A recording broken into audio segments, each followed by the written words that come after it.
with Chris. Like, ooh, ayy, finally got that deal, got a pen in my hand. Ooh, ayy, like how you tryna buy who the hell I am? You can keep your cash, I'm not that broke. I won't sign no contracts, I do me. Y'all are canceled, stealing people's dreams, how can you sleep? It's all rap hoes, throwing cash in Lambos. I'm independent till I'm dead, I quit the music industry. What was that, dude? I haven't seen that intro before. It's like double echoing. Oh.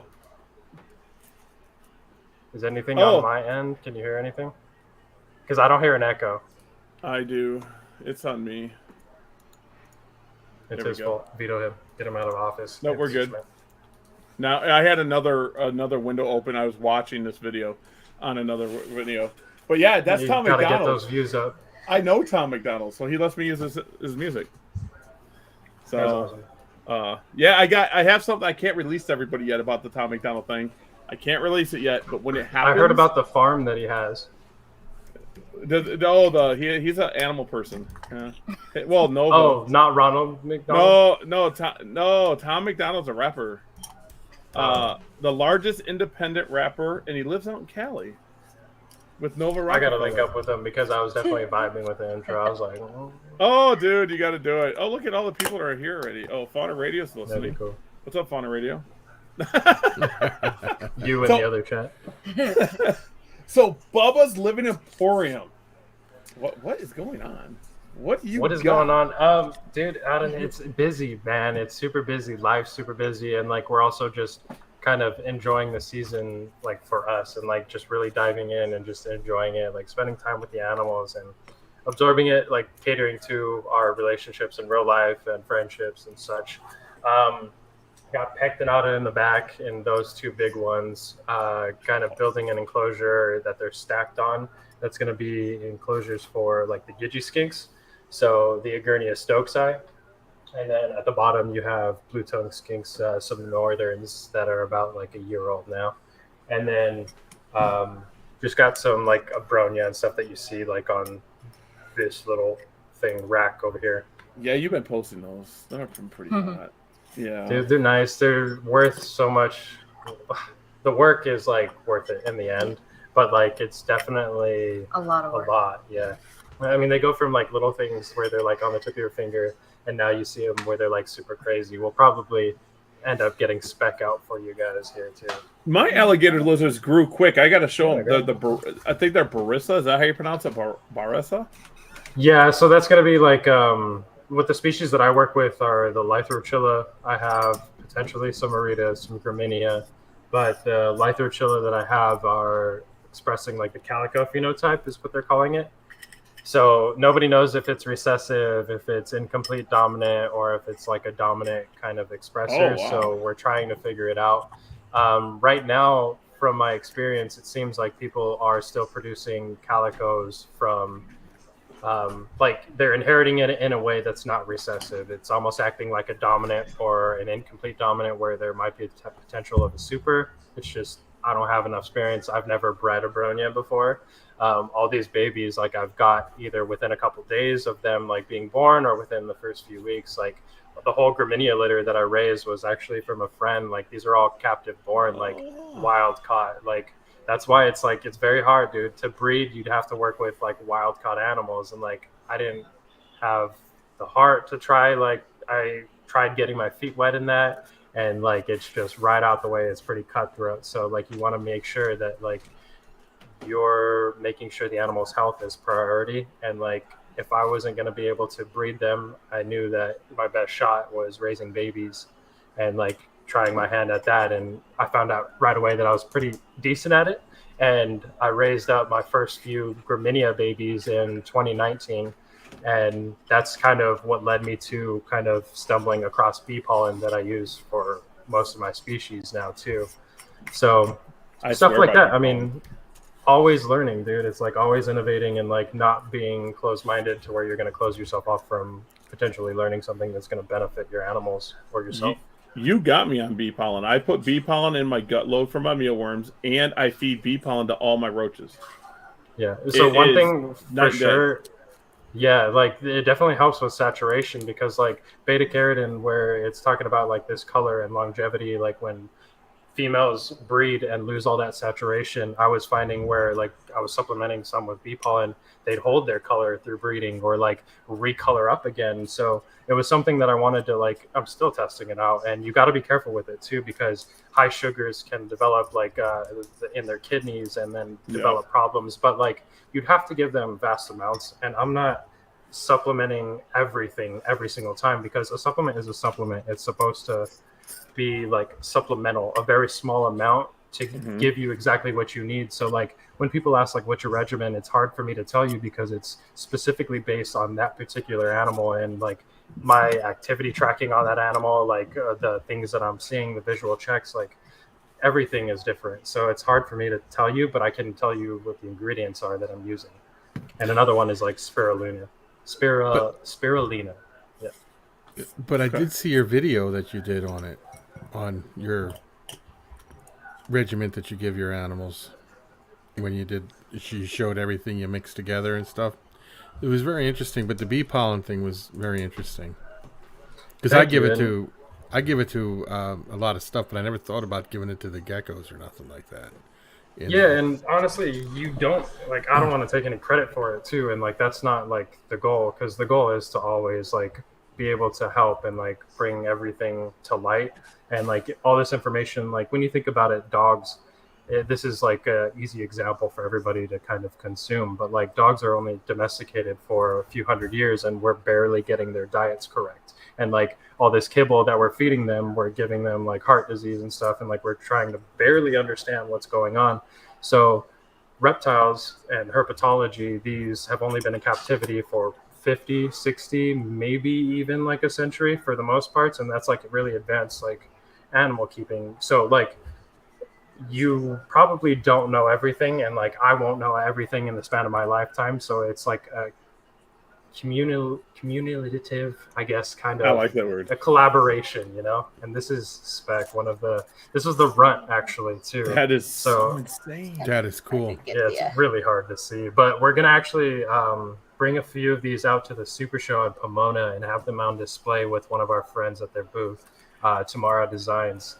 If I did that with my alligator lizards, they would bite my finger. Or jump off like that? No, they don't jump. But the little, I will say the ones that were captive born, I can't say I bred them. I bought them gravid. Yeah. And them ones are calmer than the original wild caught animals. I don't know where my. So even like these guys, most of them will bite you if you stick your finger in front of their face. That's just alligator lizards. But like this guy required so much hands-on work when he was small. Like I had to give him water droplets off my finger, like hand feed him stuff. He ate a couple mealworms for me. I gut loaded some stuff today and just hand fed him some too. But like this guy's really cool. Like I can really do like kind of anything that I want with him. They use their his tail belly, a lot. you see how he has spots on him? Well, you've done an amazing job with them. Thank you. I appreciate that. And you're the only person I see that have them. There's definitely a lot of my friends, and like I've definitely sold them to some friends too, because I had 2 unrelated litters of Abronia lythrochilla, and then I had a whole litter of 8 graminia, and then I had Arita, I had Tatiana, like all these, my goal was to just raise them out and then make sure that they had like the best chance of living. And I knew I wasn't going to be able to keep all of them. So it was also going to be a responsibility of mine to find them like good homes. And that's been probably some of the hardest stuff to do is like find them proper homes, is because like I put so much work into these things. I don't want them to just go to anybody. And like also like not a lot of people are experienced with this or not even willing to listen to what I have to say as far as husbandry. A lot of this stuff that you'll see, like people will say they're intolerable to heat, but where I'm keeping them, our house sometimes gets like 80, 82 degrees. They have basking spots of 90 degrees. Like these guys are way more hardy than we originally anticipated. And like not a lot of people are being able to experience that because they're kind of stuck in a way how they've been keeping like the wild caught stuff. Does And yours when it's bask? Mine bask. Oh Does yeah, your bask? 100% all the time. Yeah, even when it's like super hot in the house, like 80 degrees, when it kind of catches where we try to cut back on electricity, we'll let it climb up to like 81, 82 max, but then we kick it back down to like 77. But like that's what it is in summer because I mean, I don't have a controlled environment. I don't keep them outside because that would be kind of like a death sentence, but like indoors, everything's set up on automated systems. They get misted 9 times a day. They have like the lighting that shuts off, so like it's different. Yeah, it's there are shorter intervals of misting, so the sphagnum moss is going to dry out in between those intervals too. So it's very like fine tuning, and finding that kind of tuning was work within itself, you know. And Lex Especially, helped me with feeding and everything. She loves these things. especially when they're younger, I feel like they're way more fragile, Oh, yeah. and I feel like sometimes too with them, it's kind of dependent upon each one because sometimes one needs a little bit more humidity than the other, and so it's really hard to kind of have to keep an eye on them like 24/7 to make sure that they're getting what they need. They all have their own personalities. They have really high IQ in terms of like reptile keeping, and just kind of like I don't know, man. They shed very fine, so you have to get everything like spot on. Yeah, they shed like snakes too. You know this, but they're freaking awesome. And it's cool. Like most of what we do for like these guys is like Sweetest thing. I have All the them little babies. at the shop now. Yeah. Yeah. And we when they're like to. small, They're they like shed a chips. You lot. throw them in the oven. Oh, really? Put this guy back. No, just kidding. But I noticed that my babies grew really quick. I mean, they grow really quick. They like almost double size when they're young. Every shed, pretty much. It's insane, and I got all excited. I did lose a few though. I don't know why. I set them up separate in a cup. That's how it's. I learned online. They were like, put them in a deli cup. Well, that didn't do good. I lost a couple of them. The best way I've found to raise them up for me, and because like it's gonna be where you're at, everything's gonna be specific. You're gonna be your keeper to your animals, and that's like what I preach. Is like my way of keeping is never gonna be like implemented onto you. It's just like I'm telling you these things how everything works for me. Yeah. So hopefully you can pick that apart and like use it in a way that's gonna benefit you and your animals. So the nanos is what I found like success in raising them with. Originally, I tried them in groups, but right away you'll get them biting each other's toes or like competition. So like immediately splitting them out into individual nano enclosures, the reptibrees, is super beneficial, and that's where we made a lot of headway in raising up the individuals. And they definitely grow at different rates. They have to like eat all the time. Their metabolisms are super fast. They need to be hydrated, and like a lot of people like slim look of the Abronias, or that's how they think they're supposed to look, but like they're good healthy lizards and with big appetites too, and they'll kind of show you that in their growth. Well, they love fast moving things. Oh yeah, yeah. the crickets are their favorite too. Yeah, they love crickets. We got them on mealworms, and Yeah. mealworms are essentially whatever you gut load them with because they're like an empty hole, and that's everything that you feed. So gut loading is super important. That's Cool. where we find like everything where like our coloration is coming back is where we're giving all the supplements to not only the animals, but like stuff that you can supplement the mealworms. I don't throw calcium on my mealworms or stuff like that because that stuff will actually kill your worms.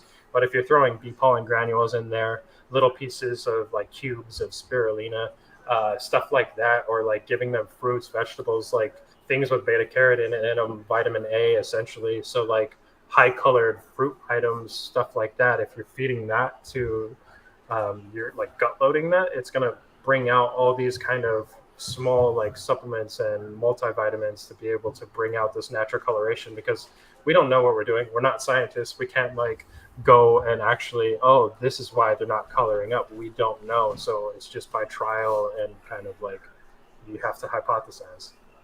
I agree with you 100%. I've been feeding more roaches than I have been before, but I breed other species people don't know about, like red goblins, and I feed them organic, really bright fruits, and my animals. I can show my animals that there's a difference.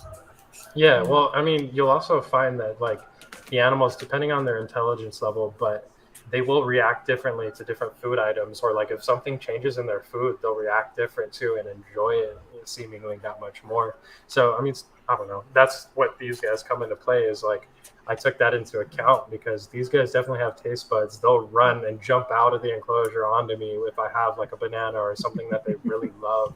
So I don't know. It's awesome. So he lives in that little like cork tube right here, and he'll come out, and they have little dishes. Every morning I'll put greens, but if I bring out fruits and stuff like that, he'll jump me no matter what. And it's good to like switch it up here and there, so they're not eating just like the same mixture of stuff every week. Yeah, variety is best. I remember a time where everybody was just gut loading their animals carrots and potato. Oh yeah, that there was a time. That's all it was. And the reason why people gut loaded back in the day that because it doesn't mold as fast. So yeah, and then it's also going to make sure that the worms are going to live a lot longer too because they have access to hydration. I mean, I understand. It was a we've all lazy. been there. It was a lazy thing. But cantaloupe is a big one. I gut load with. My roaches love it. They will get it down right. Cantaloupe. Oh, cantaloupe. Yeah, any fruit or melon, dude. Yeah. Oh, oranges is like if you throw oranges in there, it's like I don't know. They throw like a fiesta, and then it becomes like a party, and then there's new babies like the next night. Yeah. So my breeder colonies get citrus. Everything's citrus because they love it. But then the stuff I sell don't get citrus because some citrus can harm like bearded dragon and stuff. So yeah. So I don't do citrus to that. They get like fresh greens and everything along with everything else. They'll get like the extra clippings and such. Mm-hmm. But like on top of that, we also have like Missouri pellets that I'll throw in there too. And like as like staple diets, Roach World has a good kind of like mixture too. But like getting that stuff in is like I'd rather make it from home or like get bags and stuff and do it myself. All the natural, you know. I grind it up. I actually, if I notice that my roaches don't have enough humidity and enough moisture, I will actually wet down their chow that day because I grind it up to a powder. The chow, I don't like it being like just super moldy and having like, imagine me giving you like a brick of like a dry like crock pellet and you're just like trying to munch on it. So like every time I feed either crock pellets or stuff like that, I'll throw them in like purified water. I'll heat that up and then make sure it kind of soaks in and it's warm, not just like kind of cold. And like even some of the blue tongues will love that stuff. The tegu outside now, she loves that. And I don't know, it's cool to be able to do some of that stuff. And it feel like I'm a sous chef. You are. You're rocking it out for them insects. I say that, and I have like the apron that's up in the corner. That's awesome. That's awesome. Do you think like not gut loading your animals will produce like eggs that will die before they hatch and stuff like that? Do you think it makes it so that they don't have the proper nutrition to pass on to the so I don't want to say that like directly because that could be like a number of things, but like at the same time, if you're not gut loading your animals, you're just kind of getting them from the store and you're feeding them or refrigerating them and kind of just pulling from that and not pulling them out from the refrigerator every few days and kind of gut loading them. All you're feeding them is going to be kind of like they're eating oats. It's going to be kind of like cardboard versus like us eating fast food versus us eating organic and kind of staying clean. And like our fast food, you have to think of like space fast food. That's kind of like what the correlation would be. Mm-hmm. Where it's like super junky and then it's like you have to like just lick a powder. That's like the... Yep, I agree. Because I like it's hard for me to explain because like you're not only missing like the nutrients that you would need because you are seeing like vitamin A issues where you're seeing a crinkled eyelid or like short tails or kinks in the tail and stuff like that. Even like when you're looking at animals and you're seeing like structure loss where they have smoother skin, extra skin, or kind of just oddities where eyes are bigger than the other. That can be not only genetic, but it can also be from proper supplementation. But like I said, we're not scientists, so there's no way for us to currently test that. The only way is to kind of learn as you go. And I know by supplementing so much, these animals are going to develop calcium sacs under their armpits. And obviously that's too much because calcium sacs under an armpit are going to be an indicator of, hey, I have too much nutrients, I have too much fat, this is just excess. So finding that happy medium and being able to read your animals and notice body language and notice things like that is, I think, imperative, right? It's kind of important, and she learned that pretty quick too. She wasn't into reptiles when we met, and she got into them. She knew I loved them. She got into crested geckos, and then with the snakes, she wanted hogs. And then, how'd you get your first two? She's like, you bought them. I stole them. Well, I mean, a lot of what he did too was making me kind of learn a lot, because that's the biggest thing that is pretty frustrating, is people don't want to actually like do the research and kind of look into it and stuff like that. And I mean, obviously from the get-go, I wanted specific like morphs for my snakes and stuff like that, but he was very keen on She's all in it for the money.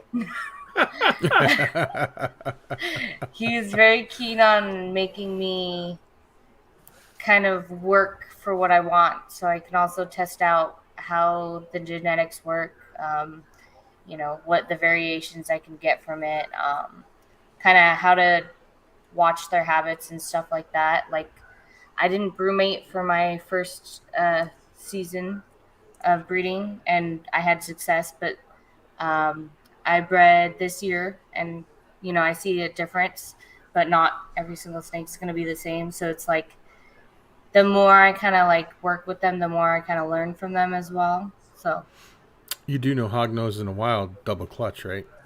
Yeah. In the wild. We got a double clutch too. So she laid 10 originally in her first clutch, 4, and then got egg bound, so another 6 inside of her, and then laid the other clutch. She just laid it. She just laid it by itself. I think it was like 11. No, it was 11, but some slugs. Yeah, but it was mostly slugs, and I think we only ended up with 2 from the second clutch, and that's how we got that surprise baby. And you do know that they don't breed. People say get them hognose up to 300-400 grams, but they never really breed at that size in the wild either. No. They're much smaller. She was large. We had her mainly as a pet because she loved her, just wanted her, and we picked her up. Our friend actually bought her from a pet store and then brought us to her, and then we were like, okay, yeah, we'll pay it for her. Lex really wants her or whatever. And she was about like 350 grams, right? Yeah. When she was 350 grams. So like these babies hatched out big. Yeah. These eggs were huge. Some of them were like 12 grams. Her being egg bound, we're not gonna see her again. And most of them are like anywing from like 2 to maybe 6, but no, hers were like 10 to 12 grams each. And like same thing, that's the thing. When you're properly like supplementing your animals are gonna hatch better. They're gonna have a better chance, and like that's the thing. We're running a game of risk, and like our job is to minimize this risk and make sure that the animals have everything that they need in my capability, and that's going to be ever expanding every year because I'm learning, I'm moving up and growing as we go. But like that capability like should always be like at the forefront of everything, I think. So that helps you out. I agree with you. I agree 100% that, I mean, I say all the time, we put animals in boxes for our own enjoyment. So we need to make it the best possible thing for them. And that's why I stopped wholesaling. I stopped wholesaling because of it. I just don't want to wholesale anymore. I mean, worry about them. Yeah. Like I was talking on a rescue thread the other day, and they were talking about, animals getting rescued. And I said, well, I produce more leopard geckos than all the leopard gecko breeders in Wisconsin combined. And I've hatched out more in a day than some people produce in a year, and I don't want to do that anymore. Probably me, yeah. I just don't want to do it anymore. So I want to focus on what I like, and you're one of them people that got me thinking about it, because watching your videos and watching stuff, and I was like, he's right. You put more care. You put more care into it, and I'm opening up the zoo, and I'm trying to do all natural bioactive enclosures. I have 2 leopard geckos, and they both have 75-gallon tanks. Yeah, and like that's crazy. And like, dude, like that's the thing. We were talking about this the other day. Is like these are like vision racks, but like the other 2 racks, like those are custom. Like I built those to fit my needs and the animals' needs too. But like those racks, like that's not what I want to keep them in forever. That's not like my plans with anything, right? Like, I love animals. Do I want to see everything in the biggest, best enclosure possible? Yes. Like, that's never gonna be no. But like, to do what I do and like to hold the responsibility that I do and like providing this transparency and ethics and the stuff that we work with, I think it's a good amount of me trying to find that happy medium of making sure the animals are happy, healthy, and living their best lives, still in the parameters that I'm able to keep up with it and not extend myself to it's a point where I'm not enjoying it or it's something that I'm not doing for the right reasons. But like, I love this, dude, and like, you're definitely going to see these upgraded. These are in the process of getting upgraded too. Like, everything's, it's always a work in progress. We're always students learning and picking up new information. Like, I learn stuff all the time, dude. That's what I love about you. I'm nobody. But I love it about you. You share. You're humble, and you. Whenever I watch your videos or I see your posts, I learn something. And I try to tell people that I've been in the game for 25 years, and I learn something every day. Every day. Yeah, it's yeah. Let me ask you this. I understand. Oh, go ahead. Yeah, go. No, go ahead. Go ahead. You go first. Well, it was definitely off topic, so you next. Nose goes. Okay. Now with your hognose, right? I just quick question. What do you feed your hognose, and do you think that affects anything due to the fact that they eat amphibians in the wild? And I know they're harder to get because you can't just go out and catch amphibians in the from the wild because you'll get that. She nailed it. So we killed it. Sorry, I'm like cupping the mic so it sounds like she did pretty well. She didn't even have to order hog juice or nothing. Like, some of them. She gave herself a hard time, but like, I've heard horror stories. To the babies, especially. Mm-hmm. Like, and you hear that all the time. The baby's gonna take forever. I had one that literally didn't want to eat for 2-3 months, and to me that's scary. You know, that's the only oddball. All of the rest of them had like 10 meals plus. Yeah, no, the rest were just like right off the bat, 8. It was so weird. Like, I had such a hard time. No, I'm like, no, there's like 2 that took me a while to get eating. She's like, these aren't eating. They're like gobbling egg whites too, and like drinking all the liquids off the mice.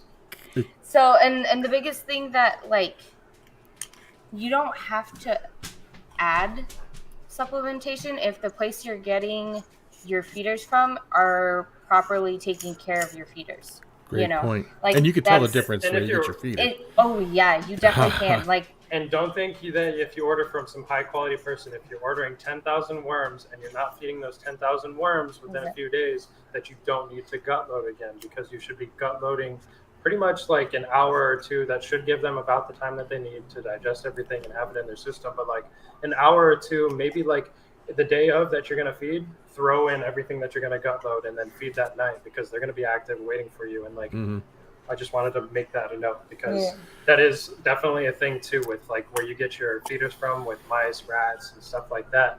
And then bee pollen too. Like, when I was looking to see if bee pollen was going to even be a viable supplementation, if it was going to be safe, etc., people were injecting their rats with bee pollen, feeding them to snakes because it was beneficial for them, and they were having good results for it. So when I found that information, I was like, okay.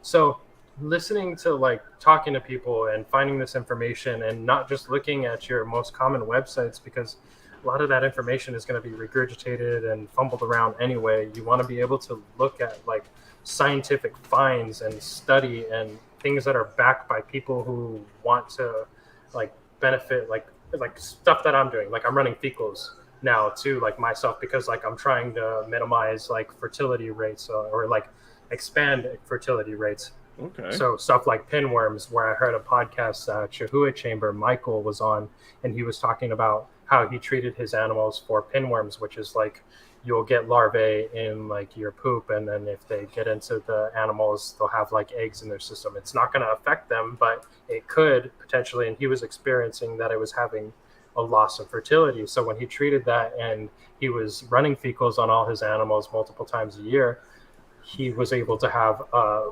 better kind of environment for all of his animals, because obviously if an animal that you're breeding has ailments that you don't know about going into that, then they're not going to be running at optimum, essentially. 100%. Can I, with hognose, we bred hognose, and you always get one or two that's a real stubborn eater. Now, a really good trick to get them to eat is you got a gecko egg. Once it hatches, you throw it in the freezer. You leave it in there. You let it thaw. You stick the pinky inside the egg, and you pull it out, and it'll eat it almost every single time without. I was like, I tried to feed them eggs. I was about to say that. I was like, we tried to feed them the eggs themselves, but I never thought about using the yolk. I got one started with like the egg whites, and then I got one with the raw chicken. But most of them like just the tuna water. I was about tuna water is good. I almost posted a TikTok today with gecko eggs, but then I thought people are going to throw a fit. I feed the infertils to my Nile monitor, and he comes up, and I had 10 infertils today, and he was eating it like M&Ms. And I was like, oh, I'm going to put that on TikTok, but then someone's going to say, you're feeding gecko eggs. They're all infertile. And I'm like, whatever. So that's the thing, too. Like, you'll run into social media, and that's where I experienced a little bit of burnout, too, is, like, everybody will tell you who you are. And, like, that's the thing is, like, I got a lot of love for everybody. And, like, my biggest thing is, like, I want to help and, like, I want to take care of my animals. And, like, the animals can't speak for themselves. So I do take a kind of bigger stance in being vocal about certain topics. And that usually will run me into a drama, if you will.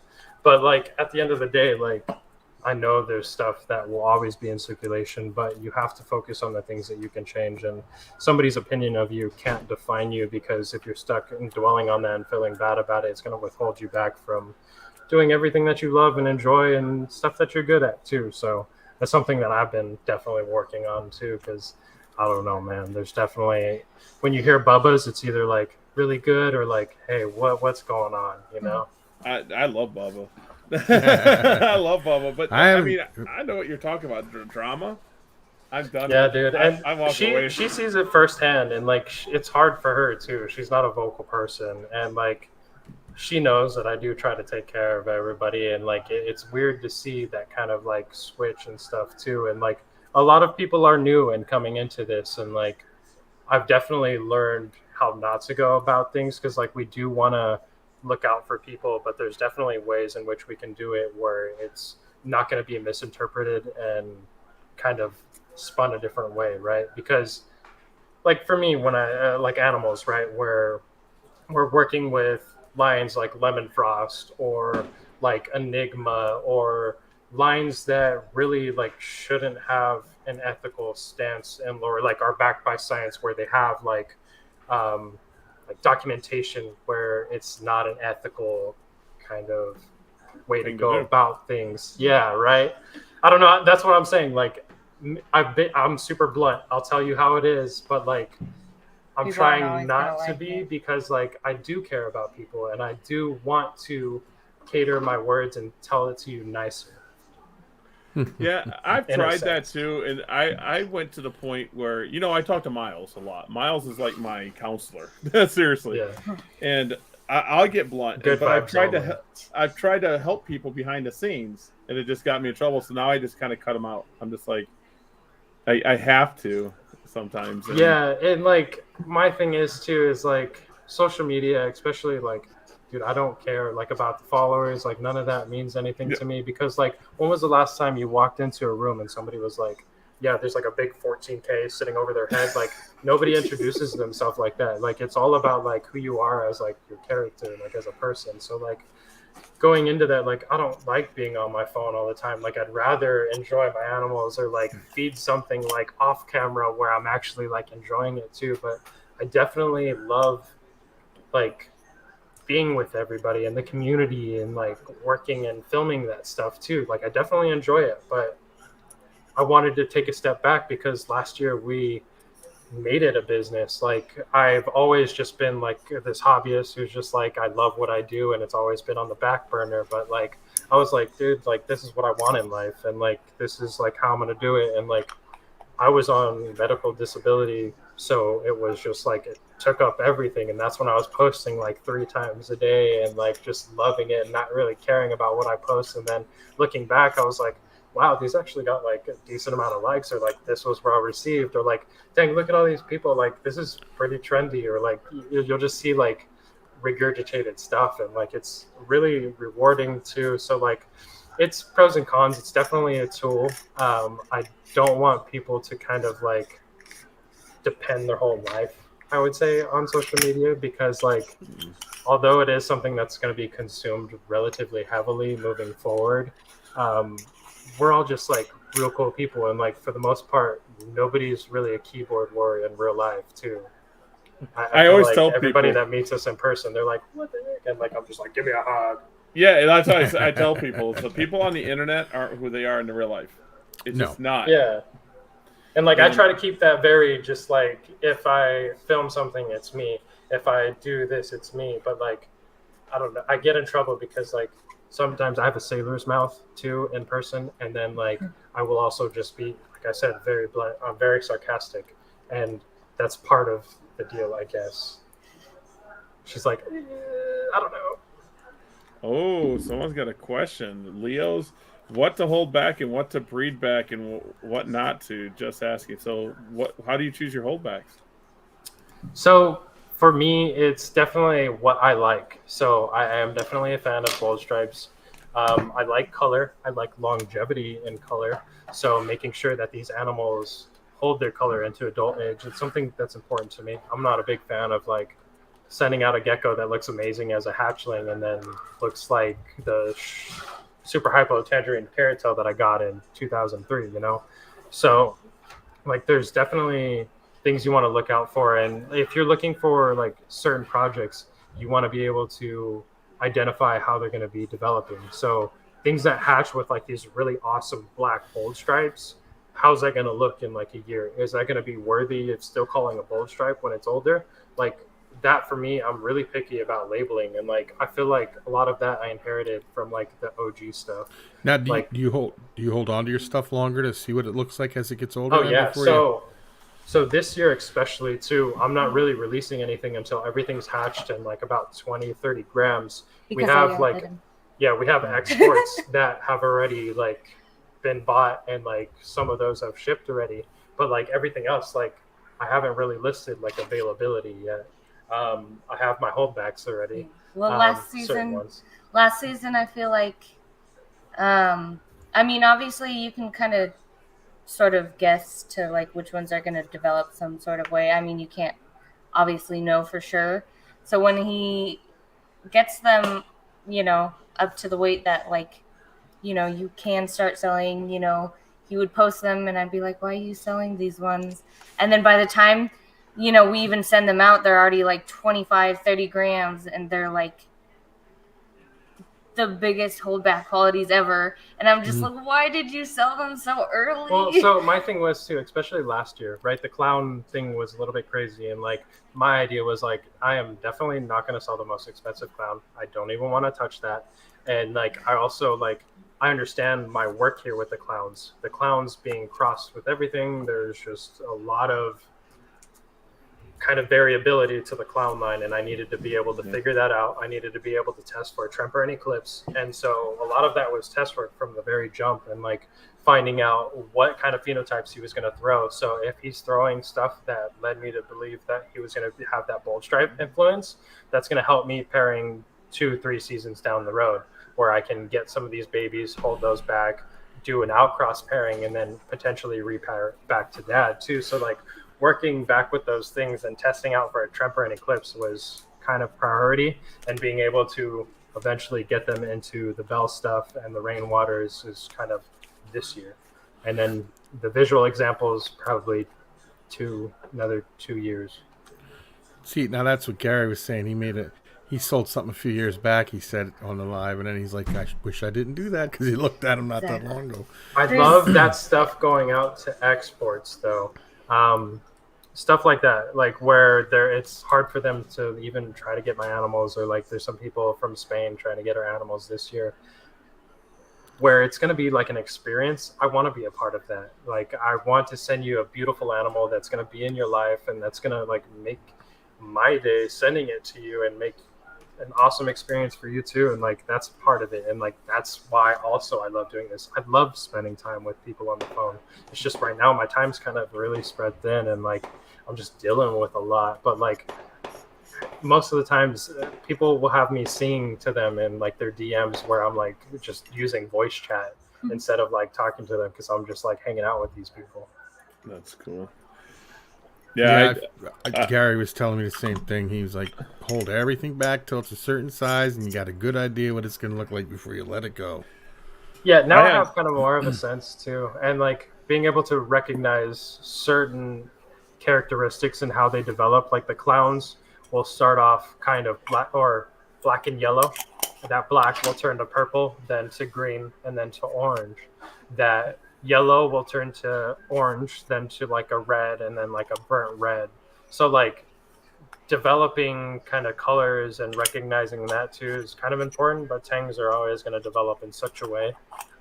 Max snow, like how that develops, you want to be able to recognize this stuff, and like that requires time, experience, and like just babies on the ground to be able to help identify. And like I remember those first few seasons, I was reaching out to like 6 people every time I would hatch out a baby. Hey, what's your opinion on this? Like, what do you think about this? Like, is this like, am I calling it out for that because like, hey, that has eclipse markings and it has more pied on it than another animal. So is this eclipse? Like, what are my, I guess, identifiers?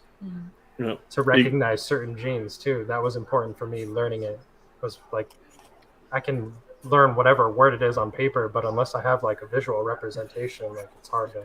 I think people's hardest one's white and yellow. I still think it's one of the hardest ones to identify. I can look at most white and yellows and go, yeah, it is, yes, no. But I've been breeding since 2012. So I was talking with Chris about white and yellow, dude. I'm trying to figure that one out.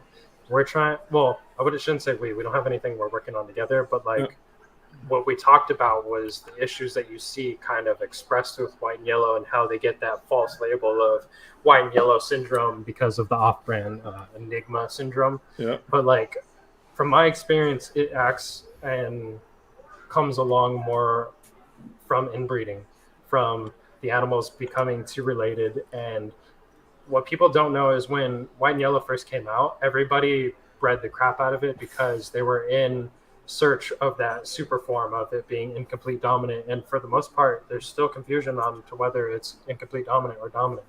It's a simple dominant, but you run into these issues where you're seeing neurological issues such as balance issues, stargazing, or circling.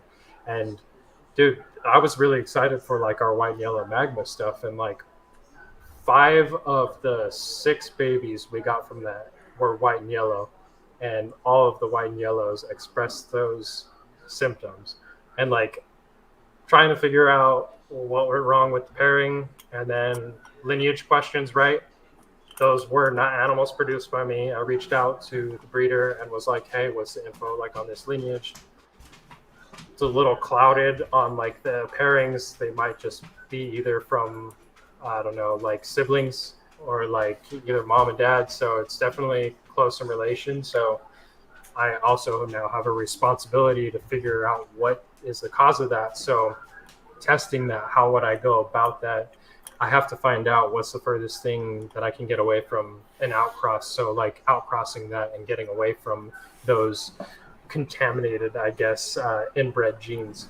So just outcrossing and being able to figure out if, hey, it's something where I didn't supplement right, where it's not giving them the right stuff. But like, we know that neurological issues tend to be from inbreeding. It's like a genetic structure loss. Or I agree. Integrity loss, yeah. Yeah, I agree. I got my white and yellows. Like, I have a line. I still have like 16, and I just can't get rid of them. I can't pet them out because people are going to know what they are. You know, they're Bell white and yellow, Bell Gem white and yellows, and so. But they have small eyes. They got some. So I just stopped breeding that line, and I purchased a new. I purchased something off Miles, a pure white and yellow, and I'm starting over. Yeah, and like being able to scrap that is definitely something to look into too. Is like, hey, should I even touch this, or like, is it not going to be fixable? Is like being able to contemplate that is how many animals would I breed? Because I've got so many of them. The breed, they're going to be messed up to get a few good ones. So yeah, I honestly don't even know. I might, if like some little kid comes up one day I was like, yeah, I'll bring one to the next show and give them one because they just got small eyes. You can't even tell if you don't know what you're looking at. But Yeah. I can tell. And that's Yeah. the thing too. Like when you want to pet out stuff, like I'm seeing a lot of like pet only stuff being sold as like with their genetics or like, and like stuff like that. The animals don't deserve that because like we are definitely in a rush to breed these because a lot of people that bought animals from us last year already had eggs and already had babies. So like these were animals that were under a year old that bred and like did fine. That's a testament to, I would say, that the way that we raise them more so than the way it is that like that shouldn't happen. I always recommend that they skip the first set of ovulations just because the animal's going to do so much better because they're not going to be producing eggs pulling from the growth and development of the actual gecko because that gecko is not fully grown yet and not fully mature. So it's the same thing as like, I don't know, anything, right? Like just because that. Here's a secret that people aren't gonna. There's gonna be people say I'm wrong, but do you guys know that leopard geckos, if they ovulate, they will ovulate if you don't breed them in a few more months? It'll be a few months away. Like They'll start 2 to ovulating 3 again. times, like a couple times a season, multiple times a season, they will ovulate.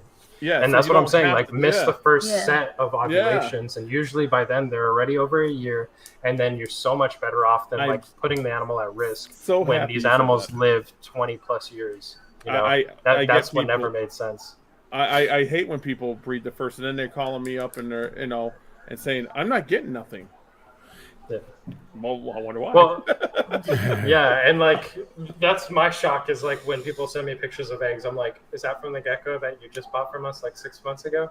Oh. And they're like, yeah, and like the babies hatch out fine, and like that's a lot of like the clown experience that we had last year. A lot of the clowns that we sold got bred right away, and like, dude, even some of the clowns that like we sold got resold for like a higher price, and like that was like just it sucks, man. Like it sucks to see. Yeah, and like I don't care about money, but like that's I gave you that because like I wanted to take care of you. I could have taken some care of somebody else too, like a kid or something like that as well. And same thing with like petting out stuff, like definitely same thing. And like being able to take care of like the future generation, and that's so big to me. And like that's why I'm like, I'm nobody. I'm a student. I'm here to learn, and then I'm also I feel a responsibility to share this information. So like one day, hopefully, my kids, if they so choose, can have the ability to want to appreciate this or like do better than I ever did, or use that information that I built up over X amount of years. You know, even if it does pile up to shit. And I'm like, you're just like me. I bet you give away to the right customer. You just really just give away guy. I do it.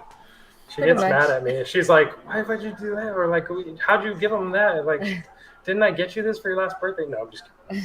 Yeah, I like- sit there and just hand them like a kid will come up and they'll have like $40 to $50, and then I'll say, "Go get the cage." Oh, I got that. Go get everything else you need. Come back and see me. We'll talk about price. And I just hand it. To That's my favorite thing about the shows is honestly like not just like the kids but like the families. And I've had kids run up to the table and be like, I've already researched everything, like I know how to do this and that and My this. favorite thing is like kids who And- have like watched our videos. Yeah, and then like the parents are just standing in the background. I was like, are you okay with them buying it? And they're like, this is their trend, this is what they want to do. It's their responsibility, and they come up to us and they have already all this knowledge, or they say they want to learn, and it's really cool because even he made like even a basic like care guide sheet, so even if they're not getting anything from us, we can at least kind of show them stuff and then give You them two this rock. information.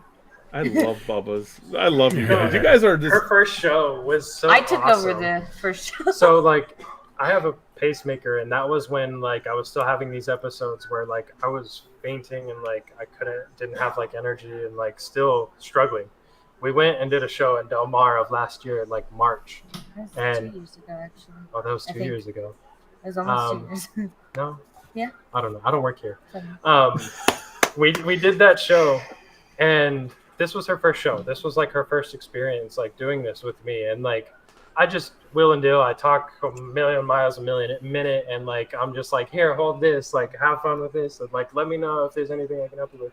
And like by the end of that show, she was just like a robot, like regurgitating everything that I was saying. Like, I didn't have to do anything. I was sitting down in the booth, enjoying some snacks from the ice chest, talking to like, we had like 8 people behind our booth, like vendors or like other breeders and stuff. And like, she was like, yeah, this is like, I hand raised it myself. And I was like, that would be me. It just, yeah, she was awesome. And like being able So she's to, natural. She's a natural. she's a natural. I mean, she has her own stuff already. Well, and it's fun to learn, and I don't know how he doesn't know.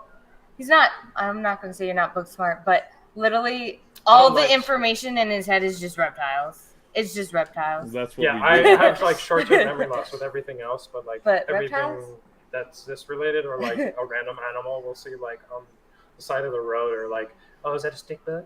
Something just random. You like, that's funny because, and I have a chat that has like 4 or 5 people in it, and we were talking about me breeding mealworms and stuff, and I got to send Andrew this. Last night I stayed up all night and I figured out the profitability for each and every single female beetle for a year. How much I would make off one single beetle, and I got how many hours it would take to take care of colonies, everything. I got it broke down how much you make an hour and everything. Yeah, no. I like to sleep. Instead. But I run Verizon's, and that's what I do best. Is I know how to make stuff profitable, and that's how I. When you're crunching numbers like that too, like we have to at a certain point, or like, hey, where's the cheapest supplies that I can get where it's not sacrificing quality? Like we use like these non-escape feeder dishes, or like even some of like the 3D printed products that like my little brother started making for us too. Like that helps worlds, or like just saves the amount of time that I'm spending cleaning and not being able to like enjoy my stuff. So like every time I'm cleaning, I'm in a race to beat myself, and not like in a race where like I'm not enjoying it or I feel pressured, but like I want to do it the best possible way that I can, and like that like most efficient way too. So it's just how I keep myself engaged in it, I guess. You do what I do. I try to beat myself cleaning and feeding so I can We're go back and enjoy the them. same person. Yeah, I sit there. My wife laughs because I got it down where it's like I can clean because I have 2 gecko tubs for every animal, so one's clean. It takes me 13 seconds on average to take a gecko, change it, and put the new one in. I just go in, and then I go back and then I start taking pictures of what I see. Well, she like. Well, he takes forever because he'll take one out and then he'll be like, "Oh, this one's so pretty," and then he walks away and takes 50 pictures, and then he does it over and over again. And I don't post them. I don't post the pictures. That's the problem.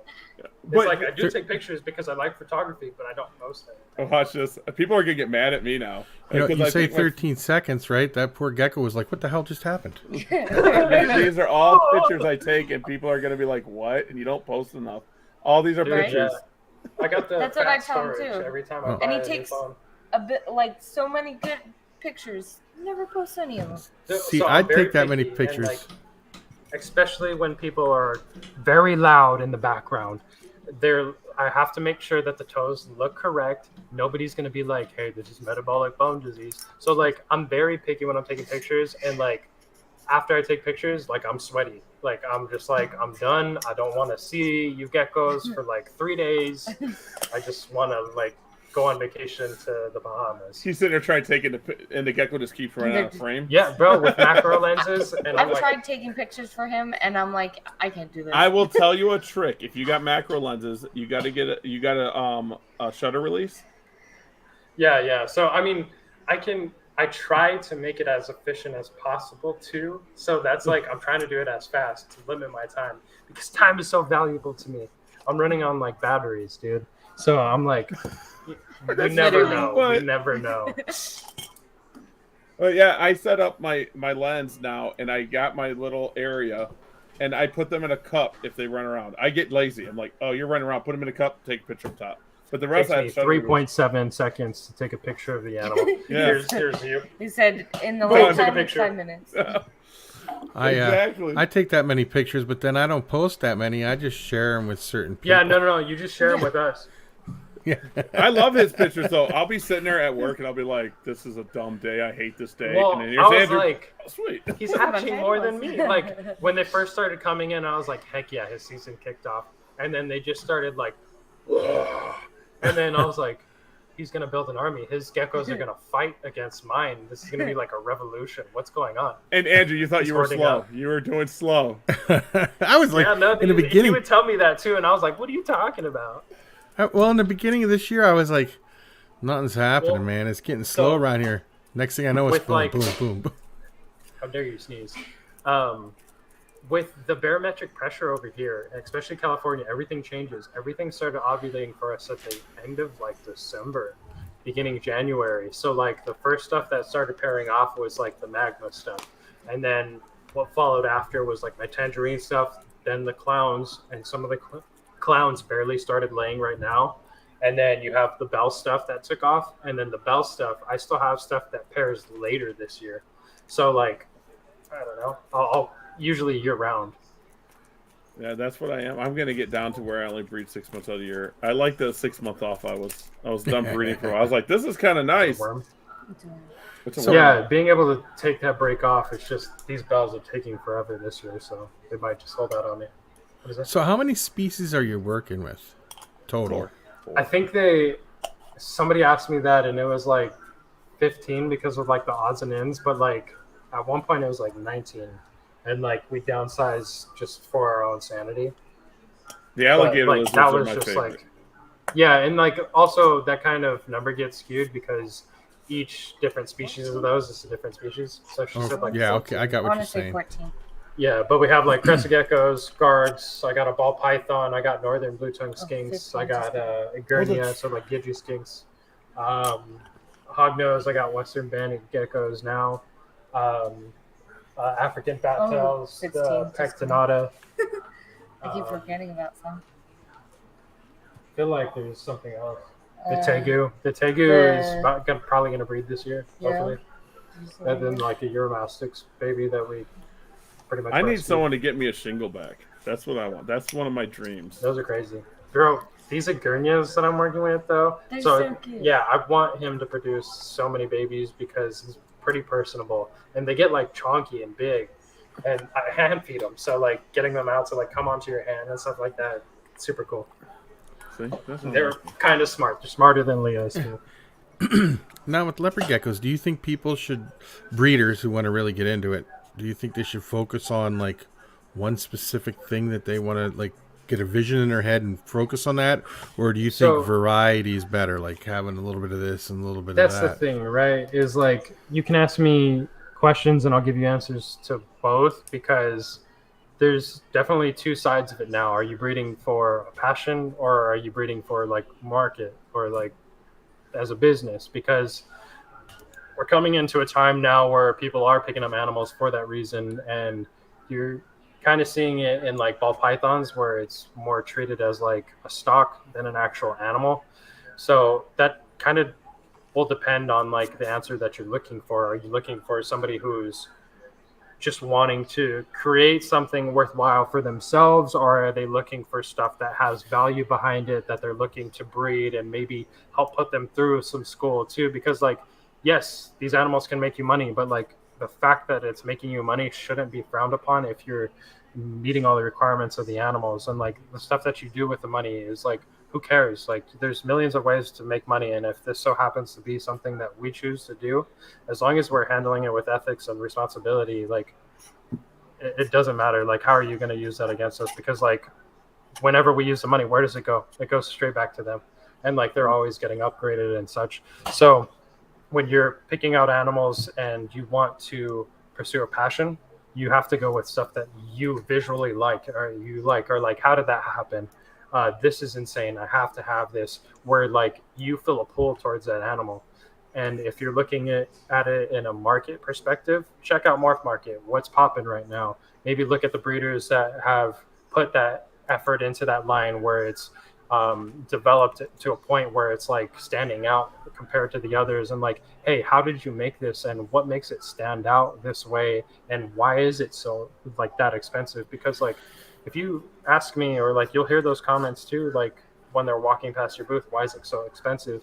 Well, because like I have tracking for this animal for not only his parents, but his grandparents and his grandparents' grandparents. And then I'm also running fecals on these animals and providing like a health guarantee, and then I'm also giving them the best quality of foods that they can provide and tracking their activity. If you kind of notice, you won't be able to see, but everything has a QR code. So activity tracking, taking note of like follicle development, ovulations, even sheds, or like when they eat, regurgitate worms, etc. Like making sure you're on top of that and keeping track is kind of important, and that's stuff that I would value, and why I charge what I charge for my animals is because I value my time, I value my care, I value the lineage that I work with, and I value other people's time, forefathers, if you will, who put in the time to create what we have today. Because when you look at it, all these animals are stemming from a wild type,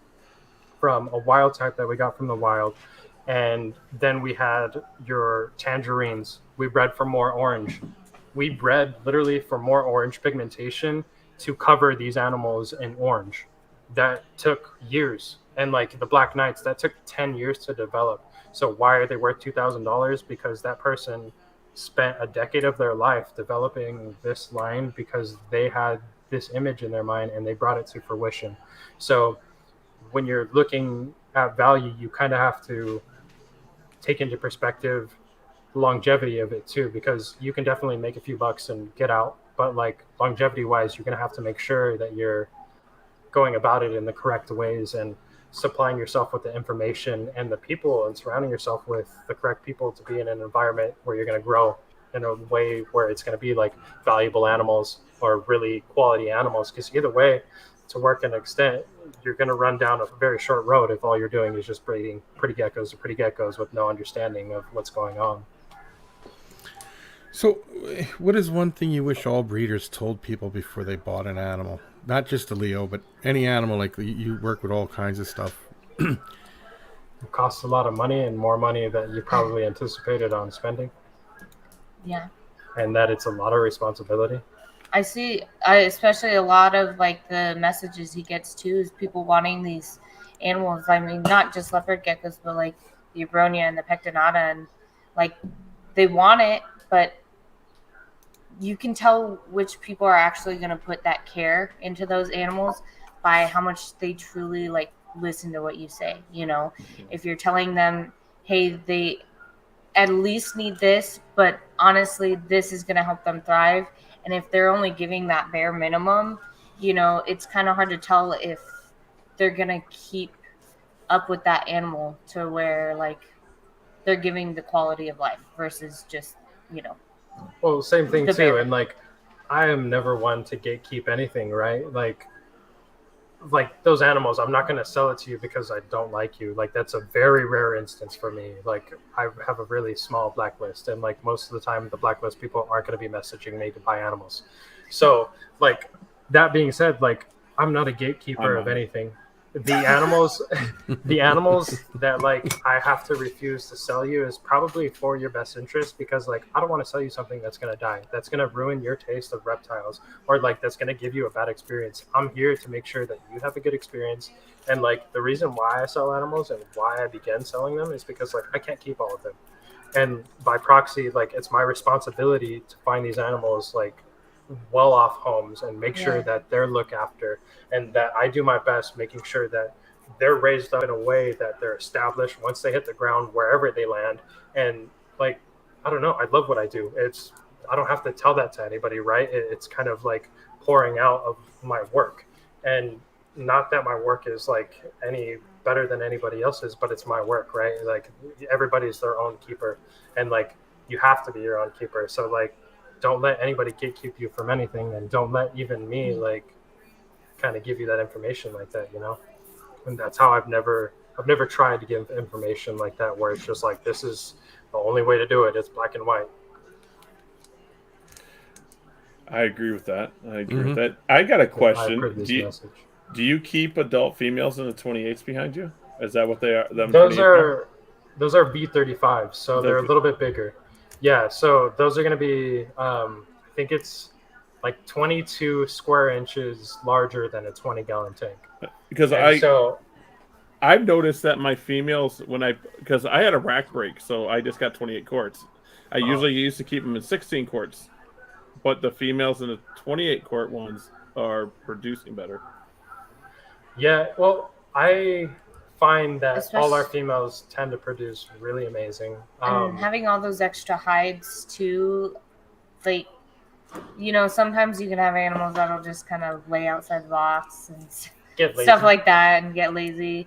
But like I think with like all those extra hides too, it kind of also associates. Okay, this is just kind of my relaxing area. This is my Oh, look at hide, that. my Yeah. human hide. I mean, you guys can't see as much, but like she has a couple of hide options. These are some of like the 3D printed stuff that we use, but like they love Really like love. being in their Look at that. I and love like that. the little plants and stuff like that. Like they love crawling through it. It'll be all rearranged every time. See, that's what I'm talking about. That's kind of where I'm going because I still am a large producer. I couldn't do that. That's where I'm trying to get to. That's where I'm going to. Even like the argument where it comes to like tubs versus enclosures, like that's not a thing. Tubs are enclosures, and Yep. like originally when we got in tubs, you know why we kept them in tubs is because to keep them sanitary, to treat all these parasites that we're getting from these wild kind of animals when we first got them in, to be able to supply these pet chains and to supply the demand of the people, we needed to be able to do this in a capacity where we were able to still operate and not completely burn ourselves out and like lose ourselves to the madness. And so 100%. like all these, the tubs are a hive within themselves. They still get daylight from like the excess daylight around the room, but being crepuscular animals, they're only like they're not going to be hanging out in the light. So that using like a day cycle, it's not really required, but I do like using the gray tubs. It gives them a little bit more privacy. They're not like scared or anything like when I open the tubs. And personality and breeding for that, that's definitely another topic. But like with the way that they're set up now, it's just I love giving them space. I wish I can give them more, and we're working on it, right? But that's going to have to be like a custom project because nobody builds what I need, You're gonna have to do it. So what do you use for substrate in the bottom of that enclosure? So for that one, that's going to be like almost like a meat wrapping paper. It's more of like a brown craft paper, but thinner, not super thick. And then it also doesn't have like a wax lining or anything.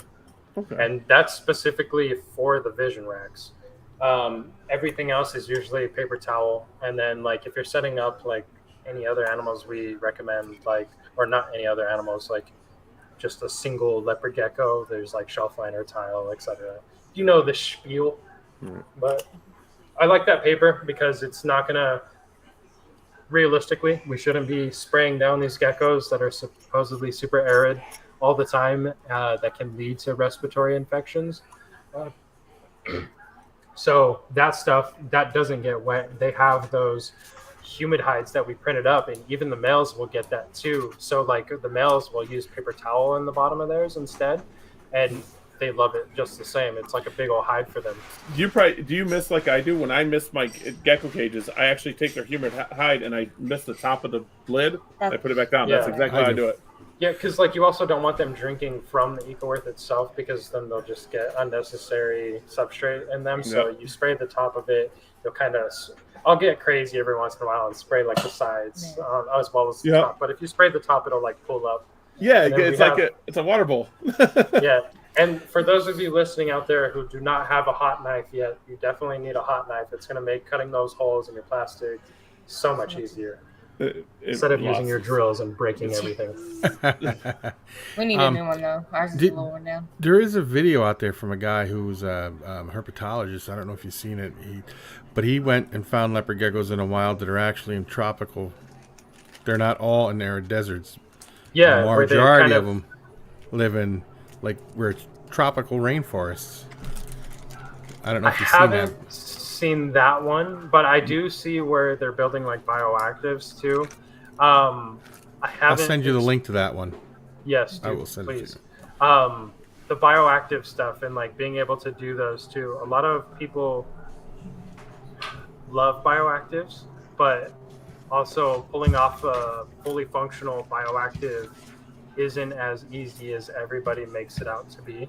And most of the bioactives aren't true bioactives, and most of the species that you're putting in your bioactive aren't going to be able to handle the fecal load of the animals that you're hicing these isopods and cleanup crews in. So there's Yeah, I 100%. definitely want to set up beautiful enclosures, but like what I like to use instead of like any substrate bottom is I'll use like shelf liner, like non-adhesive shelf liner, and then I'll do like a background and then paint out the sides and stuff like that. Like I'll do expanding foam. We just did one recently too. That was pretty fun. And I'm doing like one in the back, but that's excavator clay, which is also another good option for you. Yeah, but that's crazy because the leopard geckos, right? So normally Afghanistan and kind of not in substrate that's going to be super loose, but kind of like more clay area, like rocky kind of terrain. And what I found too is like the way that they're built, the animals themselves, the leopard geckos, the kind of tubercles that they have on their backs, like they're meant to kind of go in between all these rough surfaces and these rocks and kind of like stay in there too. So like kind of catering to that. There's also I really want to develop something that's going to help these males get their sperm plugs out too in a better way. So like that's the next thing because like that's one of the cons of not using substrate, but there's no substrate on the market right now that works with leopard geckos at the capacity that I need it to, if that makes sense. I know what you're talking about. Yeah. Yeah. They just need like something rough for them to like scratch their little hemipenes on. Yeah. I've put rocks in it, like a big rock in there sometimes. Throw them in a blender. Yeah, I'm like, well, there you go. You have that. But that's a thing with males. People don't understand. Well, and then also if you don't check on it, it can get infected pretty easily. And that's one of the ways you will actually kill a leopard gecko is if they have an upset stomach. Mm-hmm. And like fighting that infection and like dealing with that, it's a really fast way to lose them. And like, that's the thing.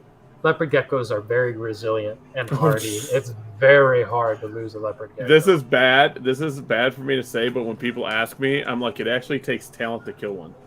It does. Yeah. It takes talent to kill one.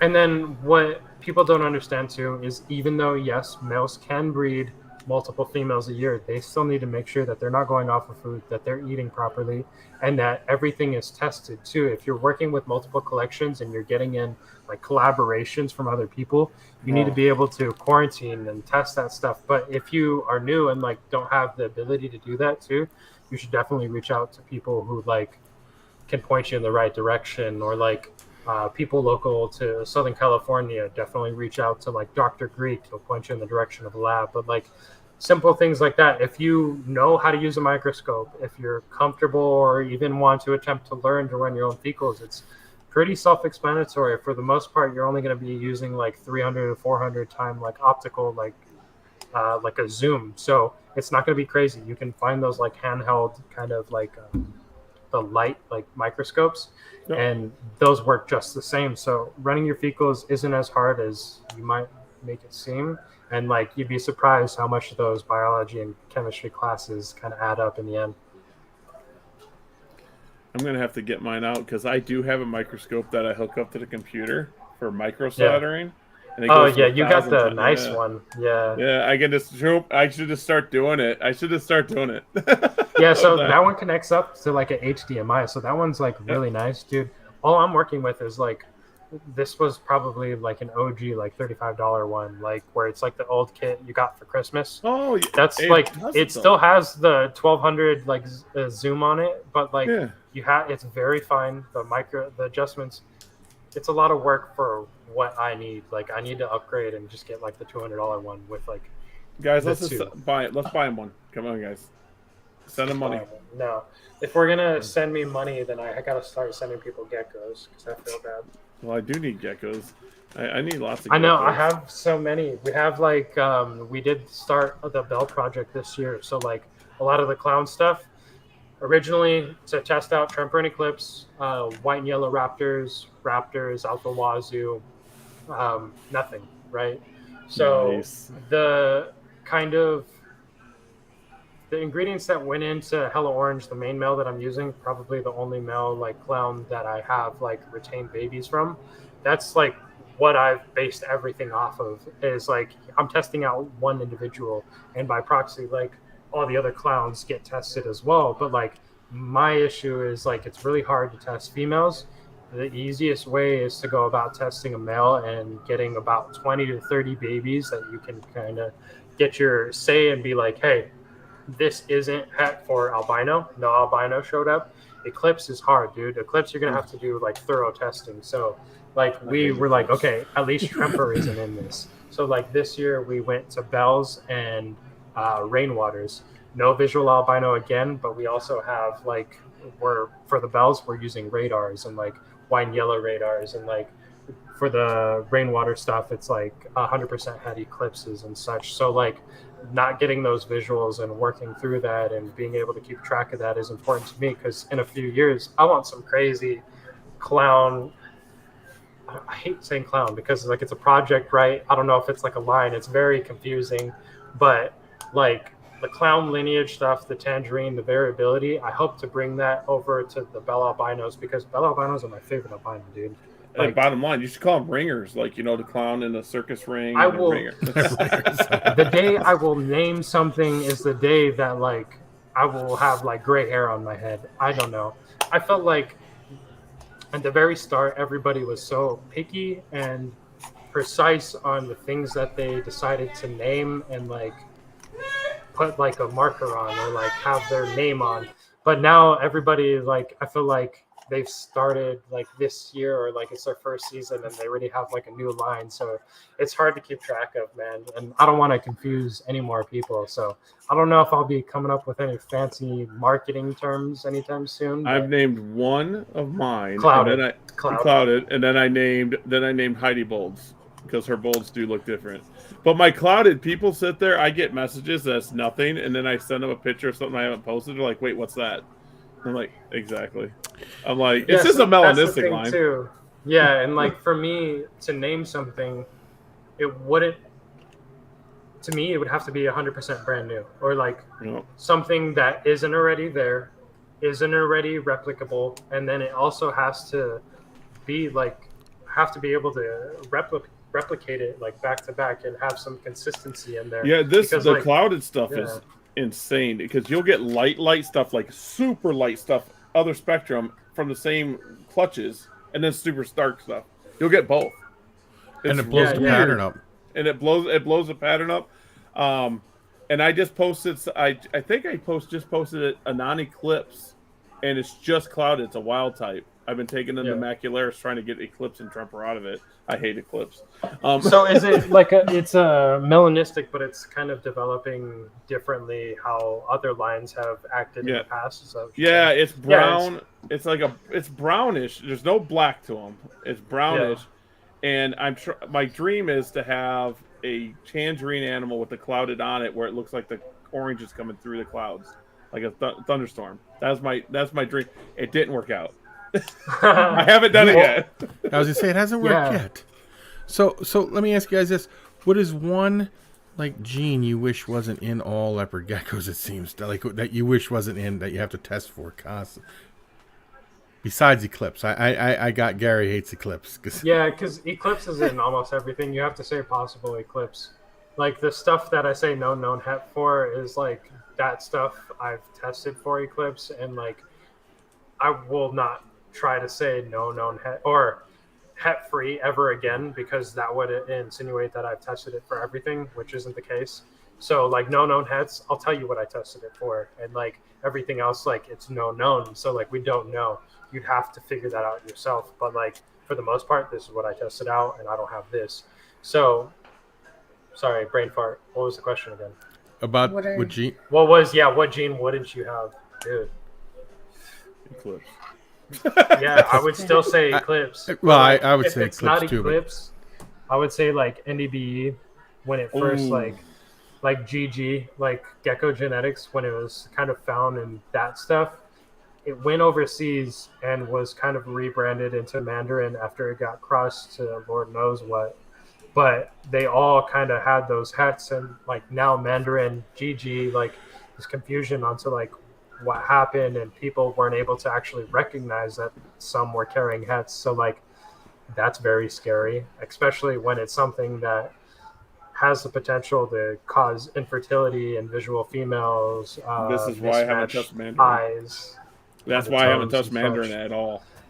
The only Mandarin that I have is like original like GG stuff, like Gecko genetics. Oh, But you're even going that, back. like, yeah, even that stuff, like I like all that stuff that I have is like back, dude. Like a lot of the ingredients that I'm using to test out too are a lot of the original ingredients that were in the Clown Project, like Electric, Hiss, Inferno, Atomic, like the OG like Emery and stuff, like because that all came out relatively fast and around the same time. Like, dude, like I was here before Matt left originally, like when David's Fine Geckos were here, be like really new into like the Kinters even meeting each other, like Angela and Tony. Yeah. And like, dude, I talked to them like they were young at the time, but like they helped me get my first set of geckos too. And like I bought into Enigmas when they first dropped, dude. Like I got some crazy Enigma stuff, and like I have firsthand experiences onto why Enigma shouldn't really be worked with. Enigma's a story, man. I remember sitting in JMG's basement and him sitting there saying, "Hey, check out these Enigmas. They're awesome." He goes, "But I have to hand feed them every day, but I will breed them." Yeah, okay, my thing is like, yes, okay, all the babies that I got were from parents that didn't have any expression of any neurological issues or nothing. But like that's the thing, it's a stress like trigger. So Mm-hmm. once it's triggered, if the animal becomes stressed at any point in its life, it's gonna have these balance issues or like some ailment because of a genetic structure issue, like a Yeah. genetic, not structure, integrity issue, where there's something that doesn't go right. And same thing in lemon frost, where the genetic mutation happens on the protein strand with the tumor suppressant SPINT1. That's completely like overridden because of the mutation. And so they develop tumors. And same thing with this. We just don't know. We haven't run any study on it. So we know that enigmas have that ability to like pull that out when they're stressed. So, i.e., it's unethical for me. All those babies developed it somewhere in their life or like got it, and then the babies they produced had some. So I was like, right away, I noticed that hey, this isn't like what it's all said to be, and like these animals are actually like suffering, and like if one baby has to go through this, none of these babies should, Yeah, and this shouldn't be bred. See, I would say Eclipse be out, but unfortunately, I think I'm the Eclipse king of the Midwest because everything you hatch is Eclipse. And that's the thing too, is like, and I don't know if you guys saw the post where I was like pointing out those white toes. I was specifically talking about like where I'm working and testing out where I'm crossing this clown stuff to radars where they're going to be 100% head eclipse, where I'm calling out these markers and being able to identify eclipse in young animals, where like stuff like that can get easily looked over, or like it's going to definitely develop different as an adult, but being able to recognize stuff like that when you're working with certain things is very important. Yeah, I guess. I think you're 100% right, because there are markers for heads. And especially if your animals, once you breed your animals for so many generations, you can tell what your animals are after they hatch. You're going to be like, this has this in it, this has this in it. And 90% of the time you're going to be right because you've dealt with that line. And it only comes with time. Like, bro, I don't know. I went from incubating in an insulated ice chest in deli cups and a heat pad without a thermostat to like having a hot box incubator set up to where my margins of fluctuation are very minimal, from a 33 roughly percent fertility rate to right now about an 88% fertility rate. Wow. A lot of people will see overnight, but like, dude, it's been years of grinding. I had Reptile Insanity. We used to upload videos on YouTube there. Like, I moved every 2 to 3 years. I couldn't ever keep a big collection. So like it was just a hobby for me. I loved animals. I loved keeping things and like working with them. And one point I was just like, I want to make this my life. It was kind of after kind of the accident, I guess. And I was like, I'm not going to live for the man anymore. I'm going to live for this man and this man. Okay, here's a question for you. You were talking about your incubator setup now. Now I've been doing research, I've been gathering information, and I'm going to do a video on it. But how do you feel about heat indices affecting the temperature of the eggs. Because eggs, if you want females, you incubate at like 82 degrees or whatever. But now I got my incubator set at 82.5 degrees, and I have it on that goes to my phone.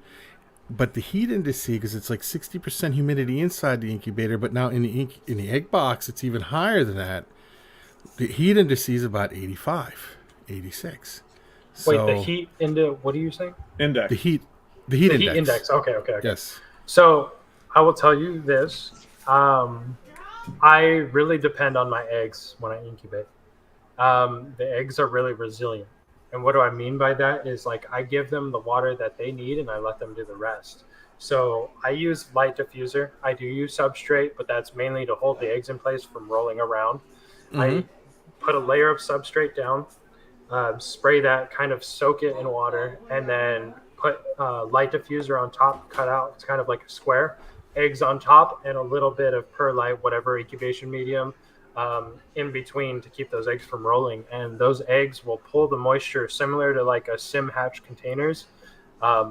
They will pull the moisture and what they need from that. The only thing issue is you would run into is them drying out. So you have to keep an eye on your eggs. But I've never kept a track of humidity issues. I've never tried to worry about that. Every time I'll try to check my eggs at least maybe 2 weeks. But no holes. I throw them straight into there. Do you want to maybe show them how you set one up? But I've never tracked heat indices either. I mean humidity. Now what I'm saying though is the temperature, because with heat indice, the temperature, it could be 82 degrees, but the actual air temperature feels like, and the temperature that goes into the egg could be 86. Yeah. So what I use like my temp gun when I'm in there, and like I don't really go off of the incubator. I try to make sure that my eggs are sitting at the right spot in the incubator itself. So like my males, I'll throw back closer to the like the top levels and then closer to the heat, because even if you have air circulation, they're going to be hotter. There's going to be small fluctuations. So making sure that your eggs are at the right temperature regardless of everything else is important. So like that heat index that you're talking about, just make sure that your eggs are what you're wanting to incubate at and not going off of everything else inside the incubator. And like for females, I like to do 80 to 82 max. And like I'll find that anywhere in between like 83 to 86, 87 is going to be like a mix of everything. And then like I try to do my males at like 88 to 90, but like 90, when you're running at 90, if your incubator gets hot, then you have real like small kind of room for error. So I would definitely, if you have those issues and things are fluctuating a little bit, incubate your males at like 88 and you'll be fine. But those tend to hatch a lot faster too. Like most of our females are hatching around day 60, day 55, but males will hatch anywhere between 30 to 35 days. You'll also find that the longer they stay in term inside the eggs, the bigger they're going to hatch out, the better they're going to be kind of handling life. Yeah, I was going to say, my females are always bigger.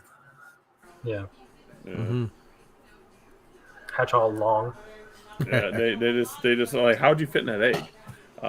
That's what I do. I set it 88, 89 degrees males, 88, 81, 82 females. If I get a male out of the incubator, out of the female incubator, it happens. I don't care. It doesn't matter. I don't sell my animals until they're sexed anyway. I don't do that. Yeah. Temp sexing. So relying on temp sexing is very hard because like with leopard geckos, it's not guaranteed. It's really more so like 60 to 70% in my experience. And like more so, I just like temp sex, but like, we'll see. Yeah. We'll see. I always put on my boxes, I'll put temp sex for this. And so then I know what I'm looking at. What it was incubated at, yeah. Yeah. But I don't care if they hatch out male or female. I go by look. If I want to keep it, I'm keeping it. That's what I do. 2020. I don't see genders anymore. Yeah, there it is. They just pair with each other. Well, I've tried to pair that one gecko that thought he was a Nile monitor with my Nile monitor, but they didn't like each other. You got eaten as a snack. Oh, did I hear the first firework? Yeah, They've been going off here all day. It's crazy. I'm in my Yeah, basement, dog's so crazy. you guys hear my bird, but that's about it. My kids, but outside you guys can't. This whole This thing's is like the getting moved to second the. dining room. This is going to the facility or shop. I don't even like calling it Dude, yes. facility. Then I'll be Well, good to go. yeah, same thing too. I say facility, but like I want a ranch. I want like a nice ranch, and like I want to have my animals like live in peace, and then like I get to do what I do, like away from everything. And get a She's bear. studying. Yeah, get a bear. No, I definitely want like a moat though, with maybe some like caimans. I think that would be legendary. Yeah, that would be. I'm coming to visit. And like I'm definitely building it. I'm building it. What are you talking about? So It's gonna come So- over and there's Cayman.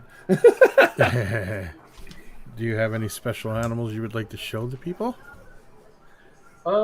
maybe I can show off some babies. Is there any animals that you would like to show of your animals that you produced, or have any inclination to show us? I think she should give me a hog nose for $1. Yeah. She said, "Haha." I was gonna say, didn't you hear him say know in the beginning? She's in it for the money. No. I think she is gonna give one to her friend who's like doing a tattoo for her or something. That's my Look at- Yeti. Look Just at looks like a that. white worm. It's so hard to see, but she's so Can you make pretty. them bigger Wait, so you can see that? yeah, I can do that. Look at that. Oh, there you go. sweet. Boom. I know it's still Wow. so fuzzy. So what was the pairing? What genetics do you have in hognose? So I love that gecko. that pair Wow. are all the ones It's that I hard do to see. have. I want it. Do we not have good lighting over here? Let me see if I can bring this. Come on, get with the lighting, dude. No.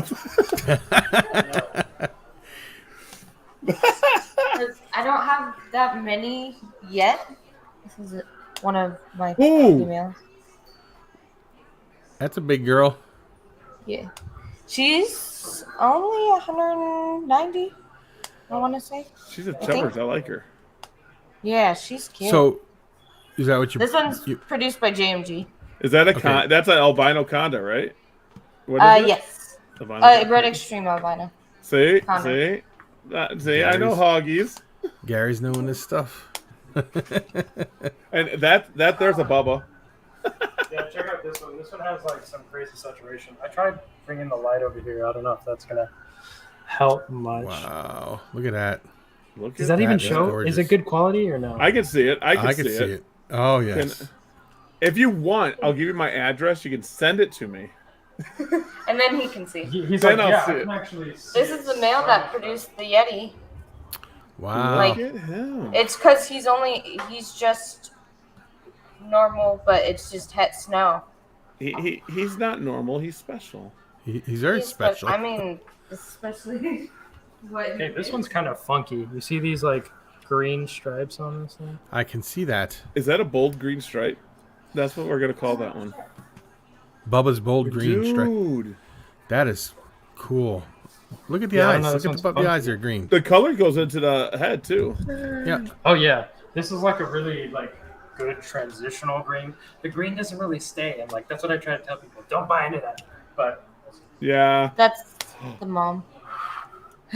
Look at that. She's still kind of gaining weight back. I don't think I'm gonna breed her again, but she's still pretty big. And I used her like when I went to shows as like more of an educational. She looks Hog, like she's because- calm. Oh yeah, her temperament is so nice. Like one of the biggest things at the shows I got was how they were like, I didn't know hognoses and snakes could be like this, so calm and Look nice. at Look at the tail. That's a striped tail. yeah, it goes all the way down. I'm just gonna. You got my address. It's like 50 or 60, 70. Yeah, if you guys ever Geckos. want geckos, you just have to reach out. Cause like, dude, even here, I'll come back and talk. that. Webbed obsession there. Michael says that reminds him of Naive's tangerine. Yeah, because so even like all the things that I list, most of those are already sold, and I list the morph market after I've sold. It's a lot of like word of mouth, and I'm very fortunate for that. Very blessed. It feels freaking awesome and weird at the same time, because I'll have kind of people that will come up to me and they're like, "Oh my gosh, it's a pleasure to talk to you. Like I've been following you," and I'm like, "Bro, I'm literally nobody." He's Bubba. You're So- Bubba. Yeah, so that's fun, and like being able to like Oh, wait a Look second. at that crested. Oh. Wow. See, that's what I'm trying to get. I bought some Okay, babies and guess stuff. what she named it though. I'm Lily. not good at Basic, names, basic. okay? Well, But it's not she's as nice and red. Guess the name. Stripe? It's very generic for a red lily white. Lily. No, No. red velvet. Okay, it's not that bad. It's red velvet. I'm thinking I want to get Lily White. I'm serious. I got 2 in that group. That's hot. So when are you gonna get babies from him? Not till next season. He's still he's at like 38. If she listened to me and just waited on one of her pairings, she could have paired him this year. But she didn't. I He's want gonna him to get be ready. big enough, though. He is the last like 5 grams. He's been taking a long time to get to, so I'd rather him be pretty set. I need to get some nice Lily Whites. I thought she was all about the money. That didn't sound like all about the money. She's all about the jingle change. The jingle I change. know. I'm gonna Jingle try change. to get you another Bronya out. Maybe like one of the green ones. But let's see. Because everybody like the fun ones like Harley's. He also has anacondas there, guys. 30-foot anacondas. He keeps them in that little drawer over there. Yeah.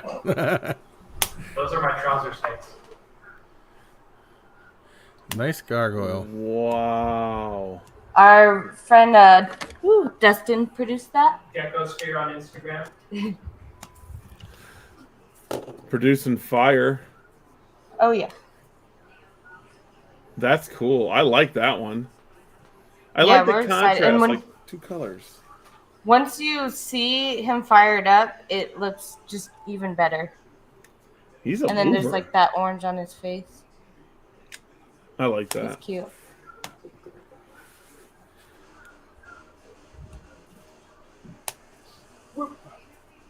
You just gotta buy a male off these guys, then you can produce a. That's what I was going to say. The same thing. Just get one off This Bubba. is Wow. this is Deku, the Bronya Graminia. Now, are they kept just like the Barissa, like I have, or are they kept a little more humidity? So here, let me see. You want to hold Deku real quick? Let me see if I can do one of these. Oh, sweet. Boom. So they're set up right now. They got upgraded once they turn like a year old to the small. Those are like 16 by 16 by 20, and they get like individuals of those. And so, like, there's one in there, one in there, one in there, one in there, and they get upgraded from the nanos to those. Then they go into mediums, larges, etc. And then like right now it's sphagnum moss on the bottom. You have high elevated like cork pieces, and then like rounds, and kind of for basking you'll have really kind of up close to the T5 like fixtures. I don't have any heat lights because like I said, it gets pretty warm in here regardless, and that gives off enough heat for them. And then kind of the Mist King is hooked up to everything on like these couple of racks, so Okay. that goes off like 9 times a day. I was gonna say mine do climb. I want to put them in more of an arboreal. I was told they didn't climb. Most will, because like most alligator like lizards have prehensile tails, so they're just naturally great climbers. We're totally Mine lopsided. move. I just like them green ones, and I like You the can- calicos. You got some insane stuff.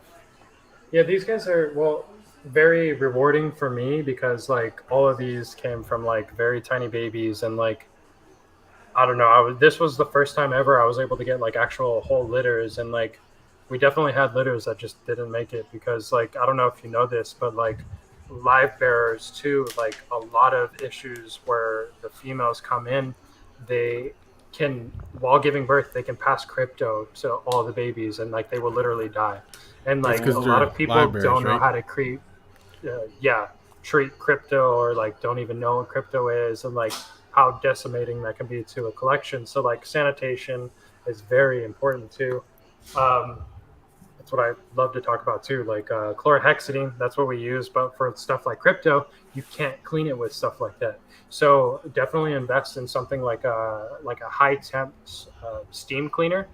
and that stuff's going to help out with like your arboreal stuff, like all your chameleons, your bronya, being able to sanitize all of that and kill off anything that's going to be living, and like um, it's super important. But also when they're born too, they can pass on those parasites via live birth to their babies too. So having to deal with that with the babies and why they're so sensitive, that's also another issue why getting these actually to be captive born and bred is going to be a big accomplishment and something that I hope to be able to take a part in maybe about like 2 more years, because these guys don't really reach sexual maturity until like 3 years old and don't fully develop until then too.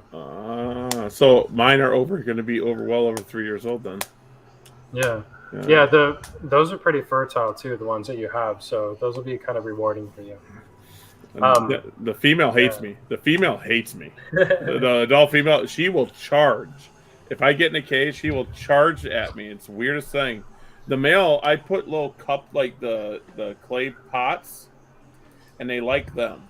I put like bury half of it so they got a little hot. Yeah. Well, the terracotta too, they will actually help hold like moisture too, so that could be good for like sheds and such too.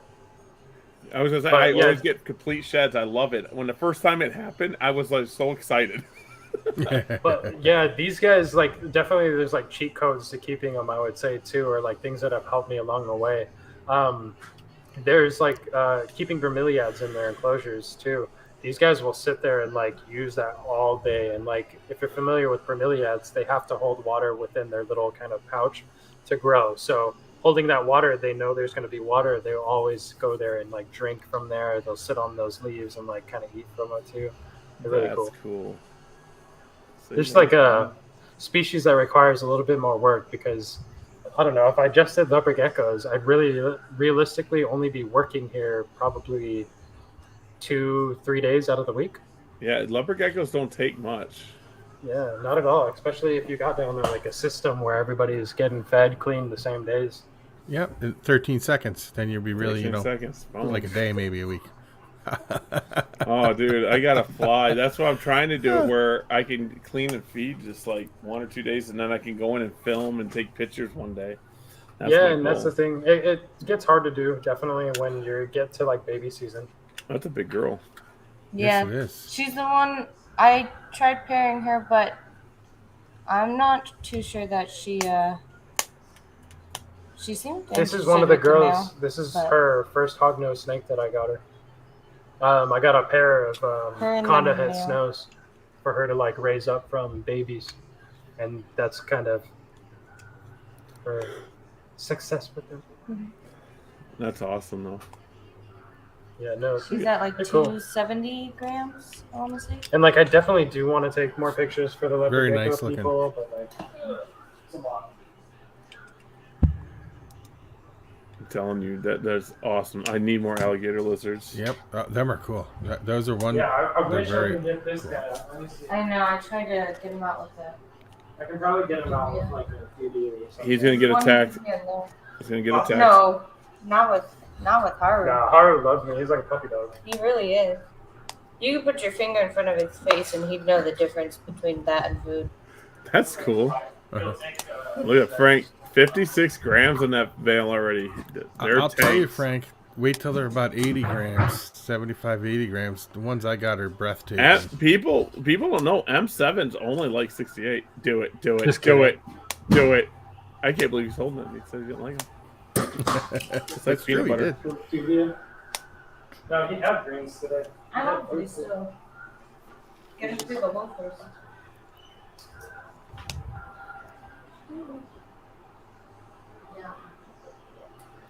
Yeah, so that'll be on one of our other shows. But he basically looks like, when I hold him, it's like this. So that's what it would be like if I was holding him right now. Like, just imagine. Yeah, this is my banana pectinata. His name's Haru, and these guys are really awesome. No, but they're a dream to work with. When I first saw them, I was like, I need to know more about these, like, right away. They reminded me of like Godzilla, like the OG Godzilla, where he's like, Godzilla.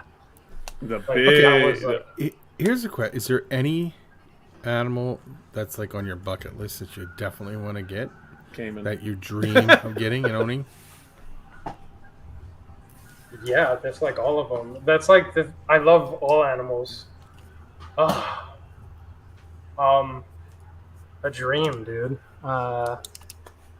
Dude, I don't know. I love these big monitors, but I also know how much work it is. So like, I can't have one here, and like, I You could can't have come. one in this time of my life. But like, I love monitors. I don't know what my, because you have one too. You said you have Niles, right? Yeah, I have a 5.5-foot Nile monitor. That's crazy. But I've here's had a something Nile crazy before, about too. him. He likes me. He doesn't like other people. Well, that's, they notice, like, they can recognize you. They associate you with food, and like same thing with me too. 100%. Like, I don't know. It's like how people get bit and stuff like that is like they're usually working with an animal that they don't know or like are able to like not recognize yet. Like this guy, he's so sweet. He will be very gentle. Like if it's something very small in between my fingers, he will like stick his tongue out instead of using his mouth to grab it. So Aw. things like that where you're able to recognize intelligence. He's Yeah, not my coming my out. Nile's gentle, like gentle. I got a video up of him taking roaches off tongs, and he just goes up and like, oh, I'll take it. And everyone's like, how'd you get him that way? And I'm like, that's just how he is. Dude, in the back of my mind, I'm like racing to think like what animal I want, but like I've literally told myself no more animals this year because like we're trying to move. So I think I'm just like stuck in like I can't even think about it. Shingleback. I want a shingleback really bad. No, no. What would be one of the animals that you want to keep? Like if there was no like money or like All you gotta do no is say you want it. nothing. Yeah. Like a I do dream like- animal. I do like a lot of the vipers. Mm. She likes Well, you like guys- the vipers, Like like the the poisonous? blue insularis. Yeah. You know, I can hook you up with that stuff. Not in California, bro. We can't even keep. I can't even keep my big left toe in We California. just gotta get you moving. Yeah, for the I know. eighth time. We were looking at Arizona, but like, dude, I don't like the heat either. I need to move to like Nebraska. Where are you like, at? Like, are you Alaska. northern California or near So- San Diego? Southern. I'm, Near San Diego. I'm in between San Diego and LA, and I'm like Southern California, so like Orange. Riverside County. Yeah, Riverside. 2 County, years we were- ago, I drove right by you. Yeah, 2 years ago, you probably should have said what's up and like come hang out.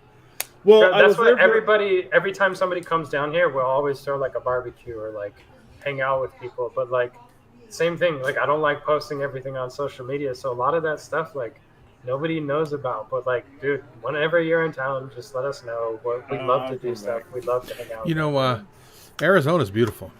I used to live there for it a while. is I love like it. herp, like National Herp Center for sure. Because like people that I've met from Arizona are like die-hard like herpetologist people, and like it's beautiful, and like being able to go out and find all of that too. I feel like California, we're okay because like we can experience somewhat the same because our state's like the size of 9 other states, so there's definitely like change in habitat and scenery. But if you don't like the heat, North Dakota's the place to go. California. Said North Dakota. I Yeah, like North Dakota. Colorado. I've never. Yeah, I seen like the nothing people California. in the country better. Yeah, Yeah. because I used to live in Illinois. I lived in Illinois for like 3-4 years. So you know And, my like, Ohio Green Small Bay town thing. living. Yeah, yeah, and like what sucks is like I was raised a Bears fan, so when you said the Packers, I was just like, it's okay because I can appreciate cheese. You know, like I love I'm with those cheese curds. I'm from Ohio, so I'm a Browns fan. So Yeah, I don't now- know about that.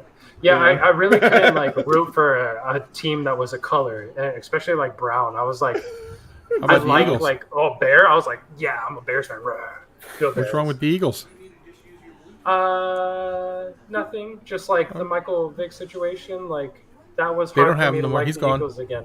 You said He's gone. Yeah, but that was very like salty in the mouth. I know. He had to go. He He said, He's I gone. know. Just ruined the franchise. How dare him? No, I'm just kidding. I liked Michael Vick, yeah. Invictus too. Invictus was based off of the Eagles. I love the story. Yep.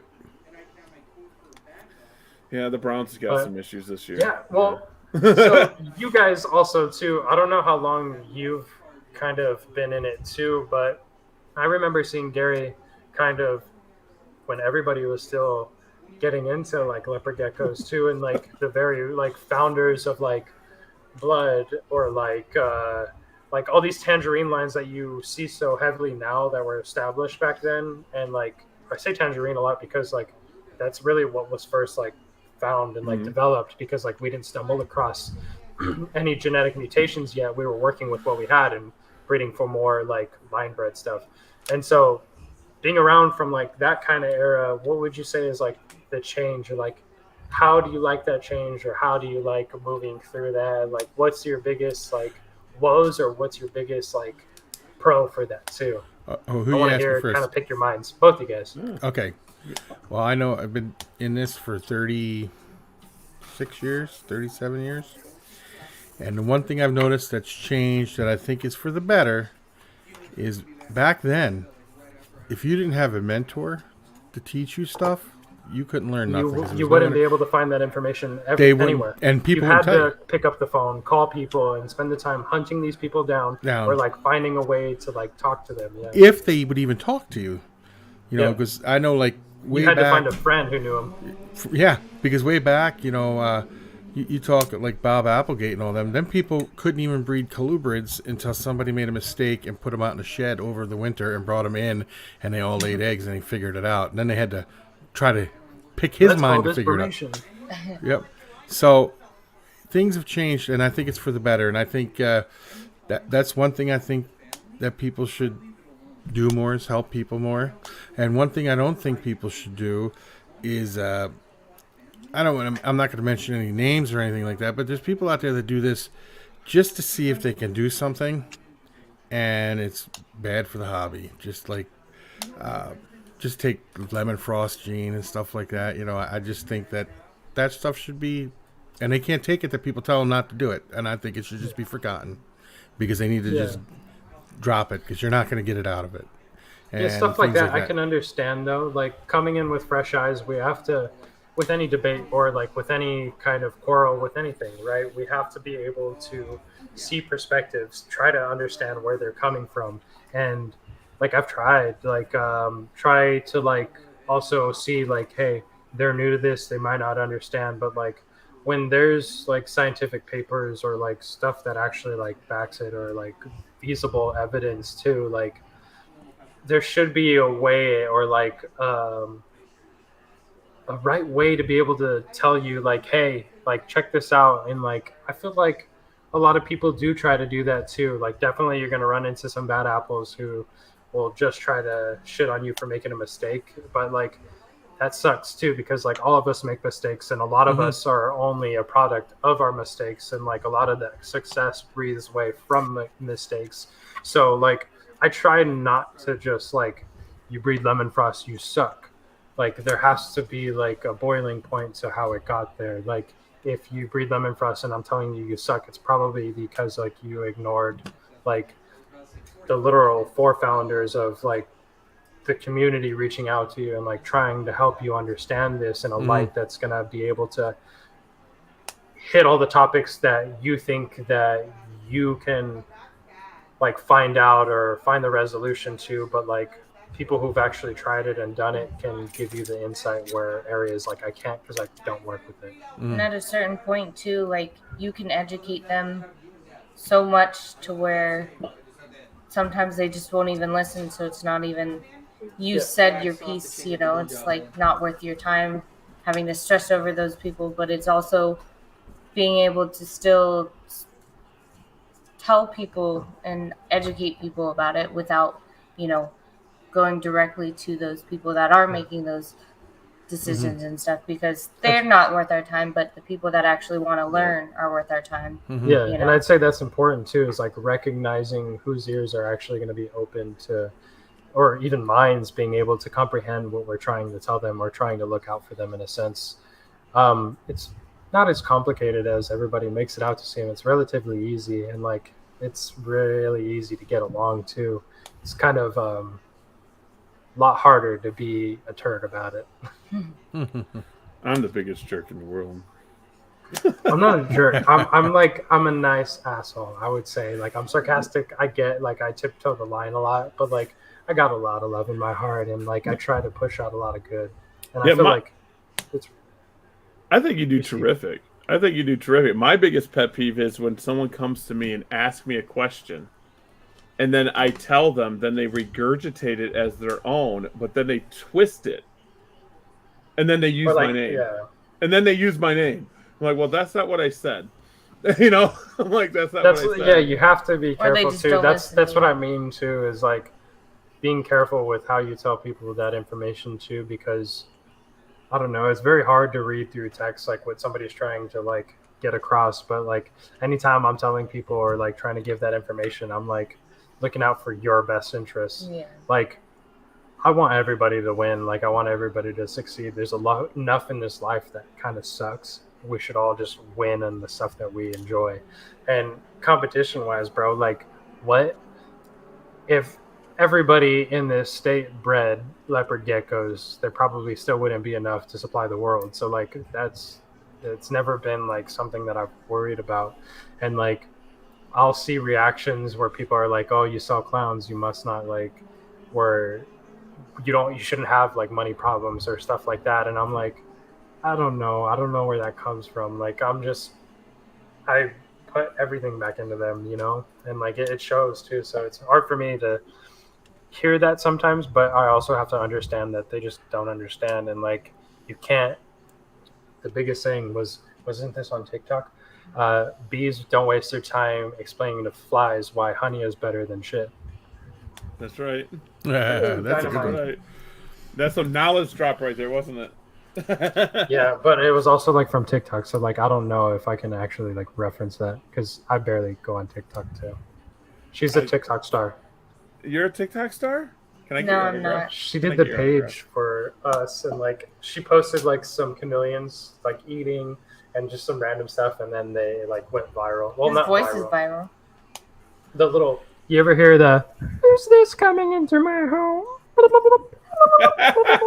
That's me, bro. And like, I did not want that to be everywhere.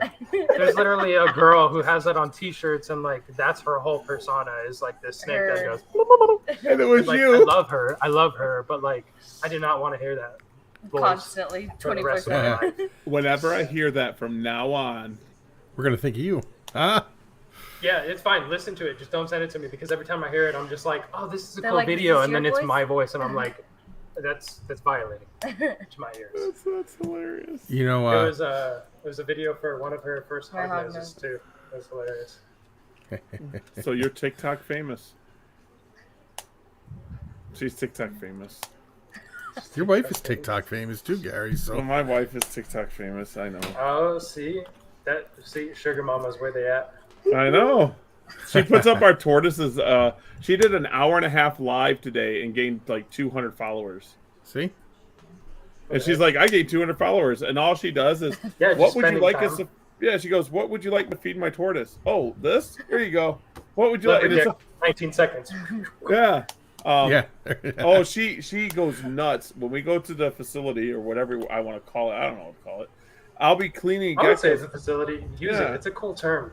When I go down to the Gary Facility. Horner Exotics facility, yes.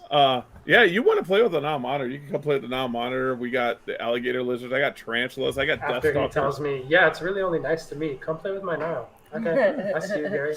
You come play with it. It's all good. We'll get 'em out. Record We'll get 'em video out. of it. Like I can open the door to his enclosure, and he'll look out. If anyone else is there, he won't come out. If no one else, will jump on the ground and come out. He's weird. That's super cool. Well, they're smart like that. Yeah, Yeah, appreciate it. one other thing that I was going to mention about with your questions you asked is social media in general, like groups on Facebook. What's Facebook? Most of them are bad.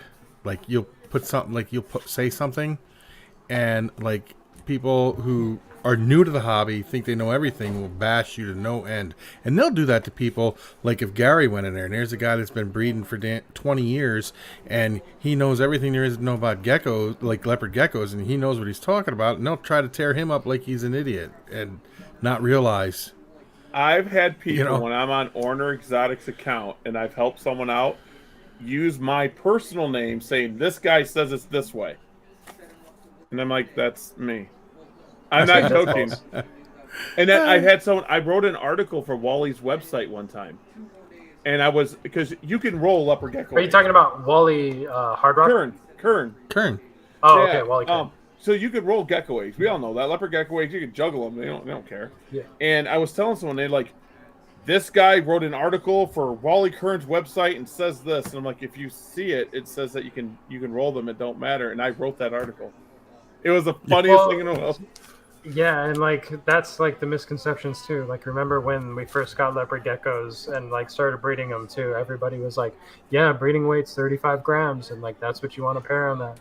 So like we've come a long way for sure. Mm-hmm. Yeah, like 35 grams. I don't even look at my animals at 30. Well, I don't breed 35 grams. I bred some 45 and 50 gram females that are 2 years old and they look right. Yeah.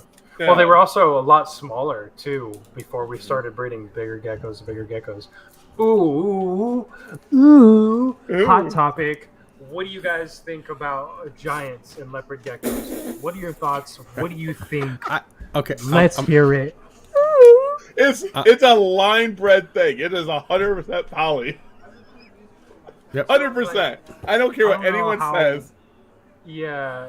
You know the what? Preconceived notion that it's going to be a super giant before it hatches, because Well, here's the thing. Okay, even in his book, he says the supergiants the giant gene started I've never read from. this book. I've never bought a copy. I'm sorry. Well, anyway, it says in there that the albino and the giant were clutchmates, were brother and sister. Yes. Am I correct in that? Yes. So then why wouldn't the albino be a giant too, unless you're just taking the biggest animal, breeding into the biggest animal, creating a bigger animal? Why do you think and my so that's blood's like 100 grams? When people ask me, hey, do you have giants? Do you have like super giants? And I'm like, no, but I have the geckos. And like, I try to explain to them like what I think is giants and my understanding of it. But like, I'm not gonna even touch that topic with just everybody that's ready to go, you know? Because like, that's the same topic of like, they're not ready for that conversation, right? And like, oh, that's so scary to me. How people are like, yeah, I was a recessive. No, it's incomplete dominant. That's a gecko. This gecko reached that's a big gecko. 85 grams by like 6 months old. You can't even, I feel and like she you lost can't even her tell tail, how thick she is on camera. Yeah, we have geckos that are like closer to 12 inches, like 98 gram females, like lean. And we do have big geckos, and like they tend to breed bigger geckos, but like giant, nah, dude. And like I don't want to. That's the thing. I try to be as transparent as possible. So like my understanding is like I don't have giant stuff, but I do have big geckos. And like same thing as like a bulge stripe. I feel like a bulge stripe should be a bulge stripe continued. Like same thing when we call pinstripes crested geckos. That thing better have full pins, not missing a dime. So I'm just more picky. They call them partial pins, right? though, right? I'm a little more like, yeah, partial pins. Or like bulge stripe lineage, that's what I'll say. Yeah. If it has like not full stripes. That's Pepper. hanging.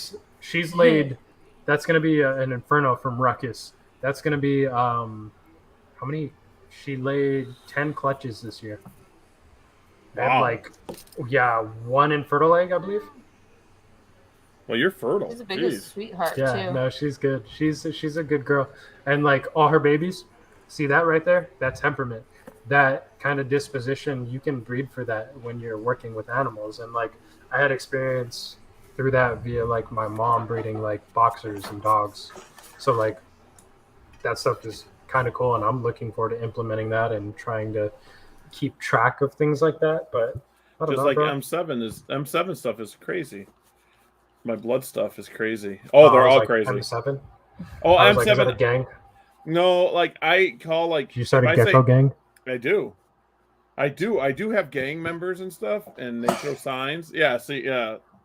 But I name my males. I number them, so all my lineage is by the male number. So I'm like, oh, that's M2 stuff, that's M7 stuff, that's M8 stuff, and everyone looks at me, and I'm like, oh wait, M8 is patternless. That's pure patty stuff. I know it by number. Yeah, well, everything is on Husbandry Pro. So everything has serials and like their own individual QR code. So like males, usually for our leopard geckos, they have an indicator of B for like boy, male. And then like I have a couple of like pretty much zeros for the males, and then like a digit after. But like the females are L's, and everything. Blood crosses is the gang. Yeah, dude, for real. Blood crosses is the gang. The Leo, we have some funny chats. So here's the thing about attitude with the animals. Now, if you have a male that's kind of crazy, what's the odds of all the babies being crazy? Pretty high. Well, look at mice, dude, and look at like hamsters and how they bred those guys, and like the ones that go to Petco will have more chances of biting you versus if you go to like a hobbyist who's bred for temperament, they don't bite you anymore. Like there's 100%. like also you can talk to Angela Kenter about that too, because BB's mouses or whatever it was. She should be able to maybe give you more information on that if you pick her mind. Because I have a male leopard gecko that he doesn't try to bite you or nothing, but when you open up that cage, if you ain't ready to catch in the air, he's like gone. Squirrely. He's like, It's M7 stuff. This is the thing too. Everywhere. If you are able to break that animal of fear and like work with that animal, I've worked with a couple generations now to where I've bred animals after where you can have that spazzy animal, and if that spazzy animal kind of calms down, learns that you're not really like something to be afraid of, and you breed for after, it's almost like it has like a chemical kind of reaction for them too, and their babies like that's what I'm saying. Like it seems to be inheritable in a sense like that. Like of course that's going to be open to speculation, but that's how we come across like discoveries like that, is hypothesizing and coming up with, hey, why is this happening? What are the reasonings behind this? And let me come up with my theory as to why, and like let's figure it out, let's test it. So I mean, I'm only at the beginning stages of like talking about this, but like talking about this while I'm doing it is important to me, so I can look back and be like, remember when I like first talked about that?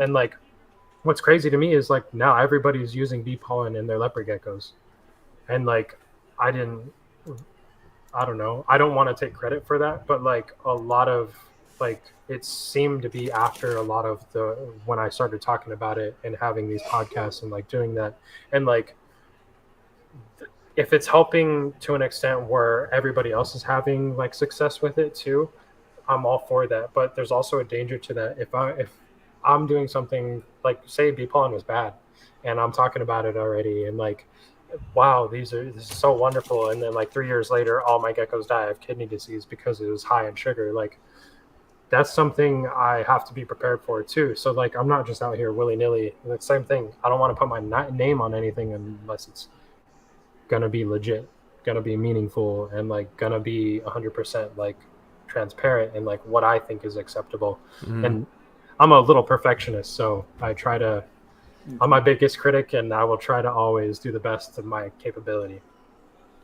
I think bee pollen. I don't use a lot either. I don't put a lot. Yeah, dude. I barely even like supplement it, but like not supplementing it is worse than like supplementing it like ever so often. Yeah. I put it in my roach chow, and so I make 10-pound bags, and I put like, I mean, I want to say like maybe 5 tablespoons of it in there. Bro, and they love it. They love it. Of course, obviously sugars, but like it's good for them. When you think about bee pollen, what it is, all these bees are going around pollinating all this like foliage and going through this fauna and like collecting all of this like different vitamins from different plants and different kind of flowers and like going everywhere. That's why like every time I order bee pollen, I'll order it from a different place. Like as long as it's organic, I'll order like one from like the one that I have right now is like a Spanish bee pollen, and like the other ones like it's different from different locations. So technically, I'm getting different kind of pollen, and I don't know. They consider it a superfood, you know. Exactly. It's super healthy. Yeah, it's super healthy for even you to ingest. Yeah, and I've started doing testing with like spirulina, and like they're not as like super jazzed about it. They do intake it, and I'm like seeing normal results. Like our animals grow up pretty quick, and like we don't have really any problems ever. But like, just like I'm not comfortable with not knowing, and like it requires more work, if that makes sense. Say yes. I like bee pollen. I'm just gonna eat about a gallon. I'm just gonna make Kool-Aid out of it. Throw it in your smoothies. There it is. And your smoothies is really nice. I know it smells good. The bee pollen I get smells good. I know this new Spanish one. It almost looks like more like feisty, and I'm like, oh, I almost took like a spoonful.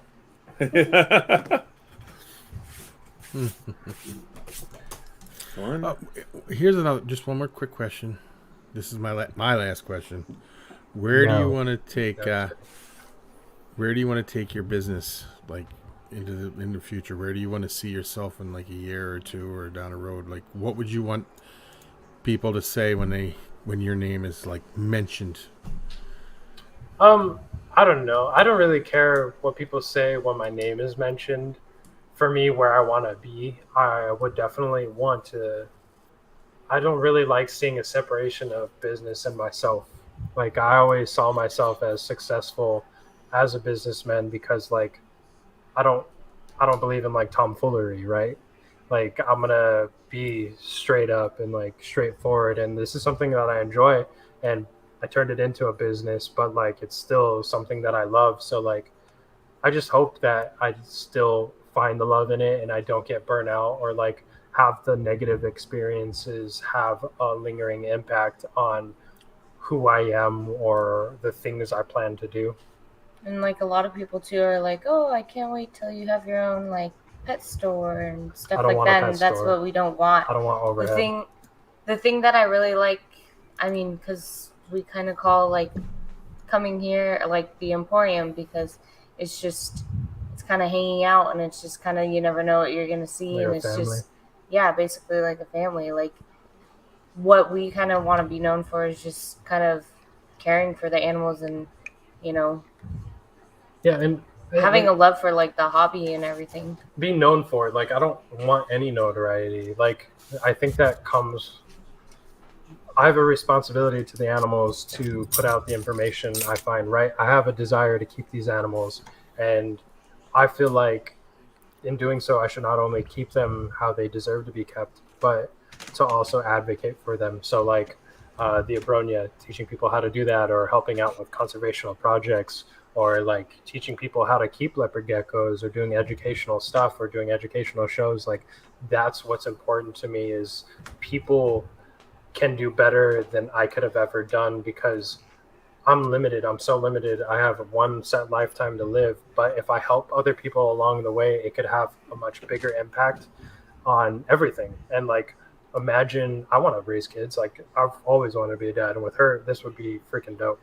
So like, I want those kids to have something as worthwhile for them to come into the hobby if they so choose that I did or that I am privy to. So like, it's not about like followers or fame or anything like that, I don't think, but I just want to, I guess if anything comes to that, I want to be remembered well, like that I helped. Yeah. Helped. That's it. That's good. A great answer. I don't like social media.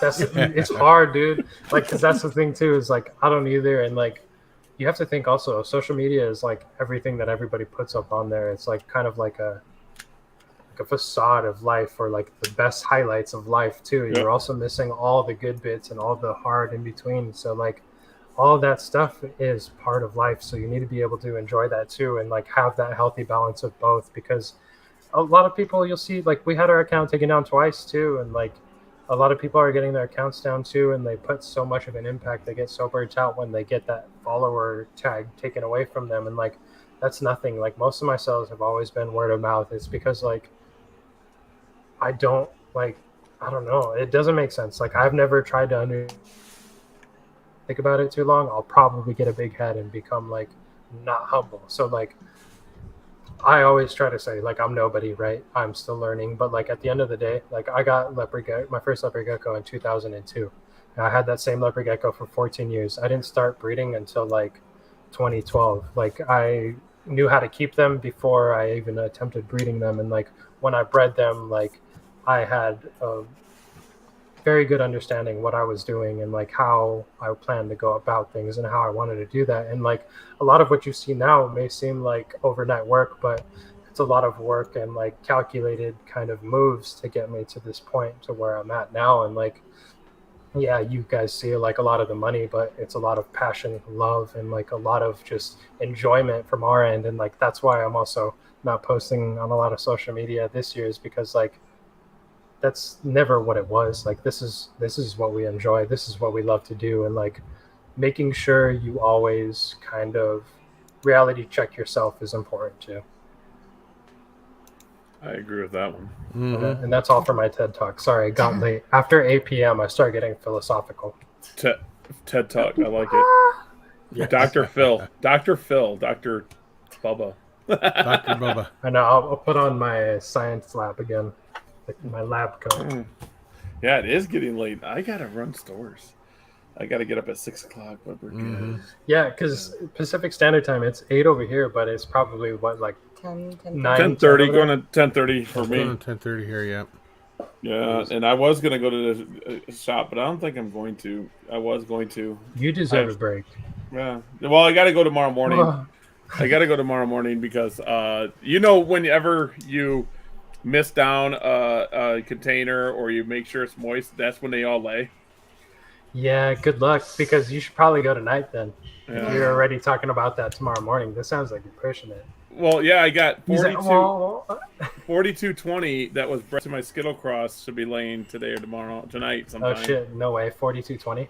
Yeah, say 40. Well, 4220 is just like a wacky line tangerine. I've been trying to take. I was kidding. I didn't know who that was, but I was blood hypo. You guys, blood hypo. You know, blood tangerine is called blood hypo. It was a hypo tangerine. Yeah. Well, I that's why not a lot of people know that. Careful, not a lot of people know. You're sharing secrets now. Yeah, I know. Yeah, you got to keep it to yourself, Gary. And so I bred pattern back into blood, but I can't call them blood, so I just call them blood tangerines. That's why I say they are. Well, yeah, same thing. Like, how am I supposed to label these clowns? Because like it's.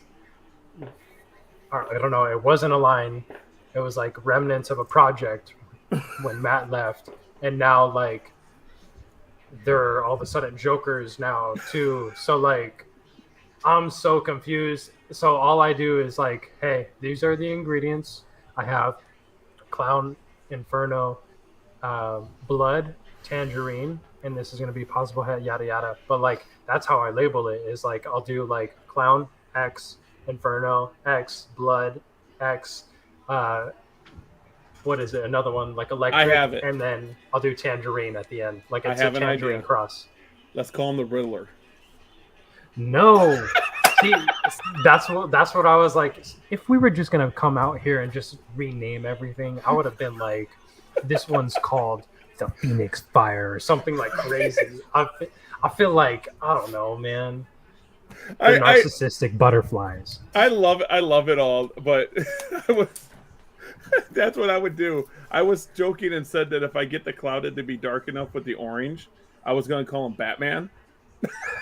Dude, yeah, and like, because like I'm not trying to hate on that, but like there's also like I haven't had a chance to listen to the podcast with Evan yet and Matt, but like I want to understand his thought process on going through that, because like I understand how he was operating when he was going through the Emerines and kind of creating this clown stuff, and like he talks about it too, like he crossed everything into there. That's why you see so much variability. That's why you see bold stripes. That's why you see like that's why he calls it a project too. That's why they were called a project. Yes, because he knew if he created like a new line back then with like that project stuff, it wouldn't have flown. But now things are different because everybody and their mother has a line. Yeah, so that's why I think, from how I know Matt, he was like, well, the clown's dead, because, I mean, he does have the original clown, but everyone's kind of took the clown and did their own project. So now he made the Joker, which is kind of like a clown project. But so that's the problem, is like it's the clown stuff.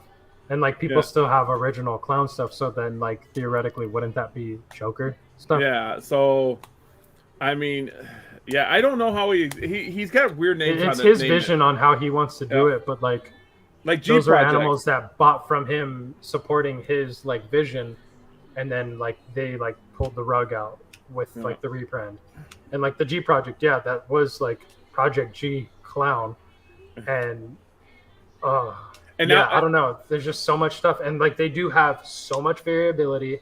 Like you have to very like refine them to get the nice ones, and like the nice ones that last into adulthood, that's very few and far between. Yeah. And like that's what I'm going for. That's what I'm breeding for. But like selling clowns, I will tell you this: like a lot of people didn't buy from me specifically my clowns because they were crosses, and like I labeled things correctly because I didn't market things as like this is clown lineage.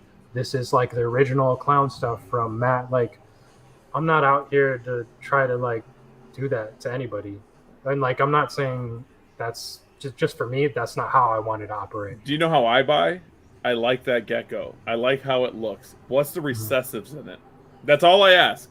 If it's line bred stuff, I'm looking at the line, that what it is, and if I could add that in my stuff.